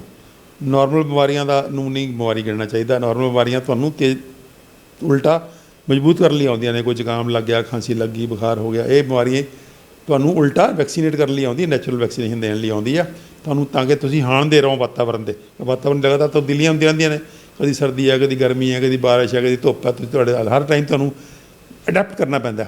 ਉਸ ਅਡੈਪਟੇਸ਼ਨ ਦੇ ਵਿੱਚ ਤੁਹਾਨੂੰ ਇਹ ਥੋੜ੍ਹੀ ਬਹੁਤੀ ਬਿਮਾਰੀ ਵੀ ਆਉਂਦੀ ਹੈ, ਉਹ ਕੁਦਰਤ ਜਿਹੜੀ ਹੈ ਸੂਖਸ਼ਮ ਜੀਵਾਂ ਦੀ ਮਦਦ ਲੈਂਦੀ ਹੈ ਵਾਇਰਸ ਦੀ ਅਤੇ ਬੈਕਟੀਰੀਆ ਦੀ ਆਪਣੀ ਇਮਿਊਨਿਟੀ ਨੂੰ ਅਪ ਕਰਨ ਲਈ। ਸੋ ਉਹ ਤੋਂ ਨਹੀਂ ਡਰਨਾ, ਉਹ ਸਾਡੇ ਬਹੁਤ ਵੱਡੇ ਵਰਦਾਨ ਨੇ ਸਾਡੇ। ਕੁਦਰਤ ਉਹਨਾਂ ਦੇ ਬੈਕਟੀਰੀਆ ਵਾਇਰਸ ਦੀ ਹੈਲਪ ਖੁਦ ਲੈਂਦੀ ਹੈ। ਉਹ ਇਸ ਗੱਲ ਤੋਂ ਬਚਣ ਲਈ ਲੈਂਦੀ ਹੈ ਕਿ ਕੱਲ੍ਹ ਨੂੰ ਸਾਡਾ ਬ੍ਰੇਨ ਜਿਹੜਾ, ਸਾਡਾ ਹਾਰਟ ਜਿਹੜਾ, ਸਾਡੇ ਲੰਗਸ ਜਿਹੜੇ ਨੇ ਇਹ ਸੇਫ ਰਹਿਣੇ ਚਾਹੀਦੇ ਆ। ਤੁਸੀਂ ਦੇਖਿਆ ਹੋਣਾ ਕਿ ਦੇਖੋ ਕੁਦਰਤ ਕਿੱਡੀ ਪਿਆਰੀਆਂ ਗੱਲਾਂ ਕਰਦੀ ਹੈ। ਥੋੜ੍ਹਾ ਜ਼ੁਕਾਮ ਜਿਹੜਾ ਕਿੱਥੋਂ ਤੱਕ ਰਹਿੰਦਾ ਸੀਮਤ, ਇੱਥੋਂ ਤੱਕ। ਦੇਖੋ ਤੁਹਾਨੂੰ ਜ਼ੁਕਾਮ ਲੱਗਿਆ ਹੋਇਆ, ਰੇਸ਼ਾ ਵਗੀ ਜਾ ਰਿਹਾ, ਵਾਇਰਸ ਤੁਹਾਡੇ ਅੰਦਰ, ਤੁਹਾਨੂੰ ਦਿਖ ਰਿਹਾ ਵੀ ਤੁਹਾਡੇ ਅੰਦਰ ਗਲੇ 'ਚ ਵਾਇਰਸ ਭਰੀ ਪਈ ਹੈ, ਲੇਕਿਨ ਫੇਫੜਿਆਂ ਨੂੰ ਤਾਂ ਕੁਛ ਨਹੀਂ ਹੁੰਦਾ। 98% ਲੋਕਾਂ ਦੇ ਫੇਫੜਿਆਂ ਨੂੰ ਕੁਛ ਨਹੀਂ ਹੁੰਦਾ, 2% ਦੇ ਹੁੰਦਾ ਸਿਰਫ। ਉਹ 98% ਕਿੱਦਾਂ ਬਚ ਗਏ? ਅੰਦਰ ਕੋਈ ਬੈਰੀਅਰ ਲੱਗਿਆ। ਜੋ ਤੁਹਾਡੇ ਨੱਕ 'ਚ ਹੋ ਰਿਹਾ ਹੈ ਸਿੱਧਾ ਫੇਫੜੇ 'ਚ ਆਵਾਜ਼ ਆ ਰਹੀ ਹੈ, ਉੱਥੋਂ ਲੰਘ ਕੇ ਫੇਫੜੇ 'ਚ ਆਵਾਜ਼ ਆ ਰਹੀ ਹੈ, ਲੇਕਿਨ ਸਟਿਲ ਤੁਹਾਡੇ ਫੇਫੜੇ ਸੇਫ ਨੇ। ਕਿਹਨੇ ਸੇਫ ਕੀਤੇ? ਉਹ ਸੂਖਸ਼ਮ ਜੀਵਾਂ ਨੇ ਸੇਫ ਕੀਤੇ ਕਿ ਤੁਹਾਨੂੰ ਲਗਾਤਾਰ ਉਹ ਬੂਸਟ ਕਰ ਰਹੇ ਸੀ ਤੁਹਾਡੀ ਇਮਿਊਨਿਟੀ ਨੂੰ। ਸਿਰਫ 2% ਲੋਕਾਂ ਨੂੰ ਨਮੂਨੀਆ ਹੁੰਦਾ। ਜਿੰਨਾ ਮਰਜ਼ੀ ਵਾਇਰਲ ਫੀਵਰ ਹੋ ਜਾਵੇ, ਤੁਹਾਡਾ ਬੁਖਾਰ ਹੋ ਜਾਵੇ, ਜ਼ੁਕਾਮ ਹੋ ਜਾਵੇ, ਫਲੂ ਹੋ ਜਾਵੇ, 98% ਲੋਕ ਜਿਹੜੇ ਨੇ ਉਹ ਖਾਉਂ ਕਰਕੇ 2-4 ਦਿਨ, 5-7 ਦਿਨ ਮੁੜ ਕੇ ਫਿਰ ਉਹ ਅਪ ਹੋ ਜਾਂਦਾ, ਤਾਂ ਕਿ ਤੁਹਾਡਾ ਬ੍ਰੇਨ, ਤੁਹਾਡੇ ਲੰਗਸ ਔਰ ਤੁਹਾਡੇ ਵਾਈਟਲ ਆਰਗਨ, ਗੁਰਦੇ ਔਰ ਸਾਰੇ ਜਿਹੜੇ ਵਾਈਟਲ ਆਰਗਨ ਨੇ ਇਹ ਸੇਫ ਰਹਿਣ। ਉਹ ਕੁਦਰਤ ਉਹਨਾਂ ਨੂੰ ਯੂਜ਼ ਕਰਦੀ ਹੈ। ਸੋ ਇਸ ਕਰਕੇ ਛੋਟੀਆਂ ਮੋਟੀਆਂ ਬਿਮਾਰੀਆਂ ਤੋਂ ਨਹੀਂ ਘਬਰਾਉਣਾ। ਛੋਟੀ ਮੋਟੀਆਂ ਬਿਮਾਰੀਆਂ ਹੋਣਾ ਤੁਹਾਡੇ ਲਈ ਵਰਦਾਨ ਹੈ। ਅਤੇ ਇਸ ਕਰਕੇ ਆਪਾਂ ਜੇ ਸਾਰਾ ਪ੍ਰੋਟੋਕੋਲ ਫੋਲੋ ਕਰਾਂਗੇ, ਇਹ ਤਰੀਕਾ, ਇਹ ਮੈਥਡ ਅੱਜ ਦੁਨੀਆ 'ਚ ਸਭ ਤੋਂ ਸੁਪੀਰੀਅਰ ਸਾਇੰਸ ਹੈ। ਸਭ ਤੋਂ ਸੁਪੀਰੀਅਰ ਸਾਇੰਸ ਹੈ। ਆਉਣ ਵਾਲਾ ਭਵਿੱਖ ਇਸੇ ਸਾਇੰਸ ਦਾ। ਤਾਂ ਆਪਾਂ ਜਿਹੜੇ ਉਸੇ ਨੈਰੋ ਜਿਹਾ ਐਨਕਾਂ ਜਿਹੀਆਂ ਲਾ ਰੱਖੀਆਂ, ਖੋਪੇ ਜਿਹੇ ਪਾ ਰੱਖੀਆਂ ਵੀ ਦਵਾਈਆਂ ਜ਼ਰੂਰ ਦੇਣੀਆਂ ਨੇ, ਅਤੇ ਖਾਸ ਕਿਸਮ ਦਾ ਮਾਡਲ ਅਤੇ ਜਿਹੜੇ ਆਹ ਸਟੰਟ ਪਾਉਣੇ ਆ ਅਤੇ ਬਾਈਪਾਸ ਕਰਨਾ। ਸਟੰਟਾਂ ਬਾਈਪਾਸ ਪਰ ਵੀ ਬਹੁਤ ਸਟੱਡੀਜ਼ ਆ ਗਈਆਂ ਨੇ ਕਿ ਇਹਨਾਂ ਦੀ ਵੈਲਿਊ ਕੋਈ ਹੈ ਕਿ ਨਹੀਂ ਹੈ, ਪਤਾ ਨਹੀਂ। ਹਲੇ ਵੀ ਐਵੇਂ ਜਿੱਡਾ ਨੂੰ ਹਾਈਪ ਦੇ ਰੱਖਿਆ, ਐਡੀ ਉਹਦੀ ਕੁਛ ਸਾਰੀਆਂ ਜਿਹੜੀਆਂ ਹੁਣ ਖੋਜਾਂ ਆ ਰਹੀਆਂ ਨੇ ਕਿ ਉਹ ਕੋਈ ਹਾਈਪ ਦੇਣ ਵਾਲੀ ਗੱਲ ਨਹੀਂ ਹੈ। ਇਹ ਕਿੰਨਾ ਕੁ ਪ੍ਰੋਟੈਕਟ ਕਰਦੀਆਂ ਨੇ ਕੋਈ ਪਤਾ ਨਹੀਂ ਕਿਸੇ ਨੂੰ। ਸੋ ਇਸ ਕਰਕੇ ਆਪਾਂ ਬਚੀਏ ਮਿਸ ਇਨਫੋਰਮੇਸ਼ਨ ਤੋਂ। ਬਹੁਤ ਸਾਰੀ ਜਿਹੜੀ ਇਨਫੋਰਮੇਸ਼ਨ ਹੈ ਉਹ ਸਿਰਫ ਕਮਰਸ ਬੇਸਡ ਹੈ, ਬਿਜ਼ਨਸ ਬੇਸਡ ਹੈ, ਤੁਹਾਡੀਆਂ ਜੇਬਾਂ ਖਾਲੀ ਕਰਾਉਣ ਵਾਸਤੇ ਬਣੀ ਹੋਈ ਹੈ। ਤਾਂ ਇਸ ਕਰਕੇ ਉਹਦੇ ਤੋਂ ਬਚੀਏ ਅਤੇ ਜਿਹੜੀ ਰੀਅਲ ਸਾਇੰਸ ਹੈ ਜਿਹੜੀ ਸਾਨੂੰ ਬਚਾ ਸਕਦੀ ਹੈ ਉਹਨੂੰ ਅਡਾਪਟ ਕਰੀਏ ਅਤੇ ਤੰਦਰੁਸਤ ਰਹੀਏ। ਅੱਜ ਇਹ ਪੋਸੀਬਲ ਹੈ, ਸੰਭਵ ਹੈ। ਔਰ ਮੇਰੀ ਸਾਰਿਆਂ ਨੂੰ ਬੇਨਤੀ ਹੈ ਕਿ ਇਹ ਆਪਾਂ ਇਸ ਸਾਇੰਸ ਨੂੰ ਸਿੱਖੀਏ, ਔਰ ਡਾਕਟਰਾਂ ਨੂੰ ਖਾਸ ਕਰਕੇ ਬੇਨਤੀ ਕਿ ਆਪਣੀਆਂ ਜਿਹੜੀਆਂ ਅੱਖਾਂ ਅਤੇ ਦਿਮਾਗ ਨੇ ਉਹਨੂੰ ਖੁੱਲ੍ਹਾ ਰੱਖੀਏ, ਤਾਂ ਕਿ ਆਪਾਂ ਕੱਲ੍ਹ ਨੂੰ ਪਾਪ ਦੇ ਭਾਗੀਦਾਰ ਨਾ ਬਣ ਜਾਈਏ। ਬਹੁਤ ਧੰਨਵਾਦ ਡਾਕਟਰ ਸਾਹਿਬ, ਤੁਸੀਂ ਇੱਕ ਵਾਰ ਫਿਰ ਅੱਖਾਂ ਖੋਲ੍ਹਣ ਵਾਲੀ ਜਾਣਕਾਰੀ ਦਿੱਤੀ ਹੈ। ਬਹੁਤ ਬਹੁਤ ਧੰਨਵਾਦ। ਸੋ ਆਪਣਾ ਡਾਕਟਰ ਆਪ ਬਣੋ ਲੜੀਵਾਰ ਨੰਬਰ 63 'ਚ ਅੱਜ ਅਸੀਂ ਜਾਣਿਆ ਕਿ ਕਿਸ ਤਰੀਕੇ ਦੇ ਨਾਲ ਰਾਜੂ ਸ਼੍ਰੀਵਾਸਤਵ ਵਰਗੇ ਜਿਹੜੇ ਸੈਲੀਬ੍ਰਿਟੀਜ਼ ਨੇ ਅਤੇ ਹੋਰ ਲੋਕ ਨੇ, ਆਮ ਲੋਕ ਵੀ ਨੇ, ਉਹਨਾਂ ਦੀ ਜਦੋਂ ਅਣਆਈ ਮੌਤ ਆਪਾਂ ਕਹਿ ਸਕਦੇ ਹਾਂ, ਕਿਉਂਕਿ ਡਾਕਟਰ ਅਮਰ ਸਿੰਘ ਆਜ਼ਾਦ ਅਕਸਰ ਕਹਿੰਦੇ ਨੇ ਕਿ ਅਸੀਂ 100 ਸਾਲ ਤੋਂ ਪਹਿਲਾਂ ਮਰਨ ਲਈ ਨਹੀਂ ਆਏ ਹੋਏ। ਅਤੇ ਰਾਜੂ ਸ਼੍ਰੀਵਾਸਤਵ ਜਾਂ ਉਹਨਾਂ ਦੇ ਵਰਗੇ ਬੰਦੇ, ਰਾਜੂ ਸ਼੍ਰੀਵਾਸਤਵ ਦੀ ਗੱਲ ਕਰੀਏ ਤਾਂ ਉਹਨਾਂ ਦੀ ਮੌਤ 58 ਸਾਲ ਦੀ ਉਮਰ 'ਚ ਹੋਈ ਹੈ। 46 ਸਾਲ ਦੀ ਉਮਰ ਦੇ ਵਿੱਚ ਉਹਨਾਂ ਨੂੰ ਪਹਿਲਾ ਹਾਰਟ ਅਟੈਕ ਹੋਇਆ ਸੀਗਾ। ਫਿਰ 51 ਸਾਲ ਦੀ ਉਮਰ ਦੇ ਵਿੱਚ ਉਹਨਾਂ ਨੂੰ ਦੂਜਾ ਹਾਰਟ ਅਟੈਕ ਹੋਇਆ, ਅਤੇ ਉਸ ਤੋਂ ਬਾਅਦ ਹੁਣ ਉਹ ਤੀਜਾ ਹਾਰਟ ਅਟੈਕ ਉਹਨਾਂ ਦੀ ਜਾਨ ਲੈ ਗਿਆ। ਅਤੇ ਡਾਕਟਰ ਅਮਰ ਸਿੰਘ ਆਜ਼ਾਦ ਕਹਿੰਦੇ ਨੇ ਕਿ ਇਹ ਜਿਹੜੀ ਆਈ ਮੌਤ ਹੈ ਇਹ ਅਨਨੈਚੁਰਲ ਡੈਥ ਹੈਗੀ ਹੈ, ਅਤੇ ਇਹ ਦਾਦਾਗਿਰੀ ਅਤੇ ਇਹ ਇੱਕ ਹੰਕਾਰ ਦੀ ਨਿਸ਼ਾਨੀ ਦੀ ਜਿਹੜੀ ਹੈ ਉਹ ਗੱਲ ਹੋਈ ਹੈ। ਇਹ ਹੰਕਾਰ ਕਾਰਨ ਜਿਹੜਾ ਇਹ ਸਾਰਾ ਕੁਝ ਵਾਪਰਿਆ। ਹੋਲਿਸਟਿਕ ਹੈਲਥ ਦੀ ਸ਼ਰਨ ਦੇ ਵਿੱਚ ਜੇਕਰ ਰਾਜੂ ਸ਼੍ਰੀਵਾਸਤਵ ਵਰਗੇ ਲੋਕ ਆਏ ਹੁੰਦੇ ਤਾਂ ਅੱਜ ਨਤੀਜੇ ਕੁਝ ਹੋਰ ਹੋਣੇ ਸੀ, ਕਿਉਂਕਿ ਇਹਨਾਂ ਨੇ ਉਦਾਹਰਨ ਵਜੋਂ ਬਹੁਤ ਸਾਰੇ ਪੇਸ਼ੈਂਟ ਦੀ ਗੱਲ ਕੀਤੀ ਹੈ ਕਿ 3 ਮਹੀਨੇ ਤੱਕ ਜਿਹੜੇ ਪੇਸ਼ੈਂਟ ਜਿਹੜੇ ਨੇ ਇਹਨਾਂ ਦੇ ਦੱਸੇ ਹੋਏ ਪ੍ਰੋਟੋਕੋਲ ਨੂੰ ਫੋਲੋ ਕਰਦੇ ਨੇ ਅਤੇ ਇੱਕ ਡੇਂਜਰ ਜ਼ੋਨ ਦੇ ਵਿੱਚੋਂ ਬਾਹਰ ਨਿਕਲ ਜਾਂਦੇ ਨੇ, ਅਤੇ ਉਸ ਤੋਂ ਬਾਅਦ ਉਹਨਾਂ ਨੂੰ ਕੁਝ ਵੀ ਨਹੀਂ ਹੁੰਦਾ। ਅਤੇ ਰਾਜੂ ਸ਼੍ਰੀਵਾਸਤਵ ਜਿਹੜੇ ਨੇ ਉਹ 12 ਸਾਲ ਤੱਕ ਜਿਹੜੀ ਆ ਉਹ ਉਹਨਾਂ ਦੀ ਹਾਰਟ ਦੀ ਸਮੱਸਿਆ ਦੇ ਨਾਲ ਉਹ ਜੂਝਦੇ ਰਹੇ, ਅਤੇ ਜੇ ਉਹਦੇ ਵਿੱਚੋਂ ਸਿਰਫ 3 ਮਹੀਨੇ ਹੋਲਿਸਟਿਕ ਹੈਲਥ ਨੂੰ ਦਿੱਤੇ ਹੁੰਦੇ ਤਾਂ ਫਿਰ ਅੱਜ ਨਤੀਜੇ ਕੁਝ ਹੋਰ ਹੋਣੇ ਸੀ। ਪਰ ਕਹਿੰਦੇ ਨੇ ਕਿ ਜੋ ਪਰਮਾਤਮਾ ਨੂੰ ਮਨਜ਼ੂਰ ਉਹ ਹੋਣਾ ਹੀ ਹੋਣਾ, ਲੇਕਿਨ ਫਿਰ ਵੀ ਇਹ ਹੋਰਾਂ ਲਈ ਜ਼ਰੂਰ ਸਬਕ ਹੈਗਾ। ਉਮੀਦ ਕਰਦੇ ਹਾਂ ਕਿ ਇਹ ਵੀਡੀਓ ਵੀ ਤੁਹਾਨੂੰ ਪਸੰਦ ਆਈ ਹੋਣੀ, ਅਤੇ ਜੇ ਪਸੰਦ ਆਈ ਹੈ ਤਾਂ ਇਸ ਨੂੰ ਵੀ ਵੱਧ ਤੋਂ ਵੱਧ ਸ਼ੇਅਰ ਕਰੋ, ਕਿਉਂਕਿ ਆਪਾਂ ਨਹੀਂ ਚਾਹੁੰਦੇ, ਅਸੀਂ ਵੀ ਨਹੀਂ ਚਾਹੁੰਦੇ, ਤੁਸੀਂ ਵੀ ਨਹੀਂ ਚਾਹੁੰਦੇ, ਕੋਈ ਵੀ ਨਹੀਂ ਚਾਹੁੰਦਾ ਕਿ ਇਸ ਦੁਨੀਆ 'ਤੇ ਆਇਆ ਹੋਇਆ ਬੰਦਾ ਜਿਹੜਾ ਅਨਨੈਚੁਰਲ ਡੈਥ ਕਰਕੇ ਇਸ ਤੋਂ ਧਰਤੀ ਤੋਂ ਚਲਾ ਜਾਵੇ। ਜੇ ਅਸੀਂ ਮਾਨਵਤਾ ਦਾ ਭਲਾ ਚਾਹੁੰਦੇ ਹਾਂ, ਜੇ ਅਸੀਂ ਸਰਬੱਤ ਦੇ ਭਲੇ ਦੀ ਗੱਲ ਲੈ ਕੇ ਚੱਲਦੇ ਹਾਂ, ਤਾਂ ਸਾਨੂੰ ਇਹ ਵੀਡੀਓ ਵੱਧ ਤੋਂ ਵੱਧ ਫੈਲਾਉਣੀ ਚਾਹੀਦੀ ਹੈ, ਤਾਂ ਕਿ ਪਬਲਿਕ ਤੱਕ ਇਹ ਜਾਣਕਾਰੀ ਪਹੁੰਚੇ। ਉਹ ਕਾਰਨ ਜਿਹੜੇ ਨੇ ਉਹ ਕਿਸੇ ਹੋਰ ਦੇ ਵੱਲ ਨਾ ਆਉਣ, ਉਹ ਕਾਰਨਾਂ ਕਰਕੇ ਕਿਸੇ ਹੋਰ ਦੀ ਮੌਤ ਨਾ ਹੋਵੇ, ਅਤੇ ਸਮਾਜ ਜਿਹੜਾ ਕਿ ਤੰਦਰੁਸਤੀ ਵੱਲ ਅੱਗੇ ਵਧੇ, ਦੇਸ਼ ਜਿਹੜਾ ਉਹ ਖੁਸ਼ਹਾਲੀ ਵੱਲ ਅੱਗੇ ਵਧੇ। ਅਤੇ ਜੇ ਅਜਿਹਾ ਹੁੰਦਾ ਤਾਂ ਅਸੀਂ ਸਮਝਾਂਗੇ ਕਿ ਇਸ ਵੀਡੀਓ ਨੂੰ ਬਣਾਉਣ ਦਾ ਮਕਸਦ ਵੀ ਕਾਮਯਾਬ ਰਿਹਾ। ਸਾਡੇ ਚੈਨਲ ਨਿਊਜ਼ ਏਸ਼ੀਆ ਪੰਜਾਬੀ, ਸਾਡੇ channel news Asia Hindi, ਆਵਾਜ਼ੇ Punjab ਅਤੇ Facebook page news Asia Punjabi ਨੂੰ ਲਾਈਕ, ਸਬਸਕ੍ਰਾਈਬ ਅਤੇ ਫੋਲੋ ਕਰਨਾ ਨਾ ਭੁੱਲਿਓ। ਅਗਲੀ ਵਾਰ ਫਿਰ ਹਾਜ਼ਰ ਹੋਵਾਂਗੇ ਇੱਕ ਨਵੇਂ ਮੁੱਦੇ ਇੱਕ ਨਵੇਂ ਮਹਿਮਾਨ ਦੇ ਨਾਲ। ਉਦੋਂ ਤੱਕ ਮੈਨੂੰ ਦਿਓ ਇਜਾਜ਼ਤ। ਧੰਨਵਾਦ।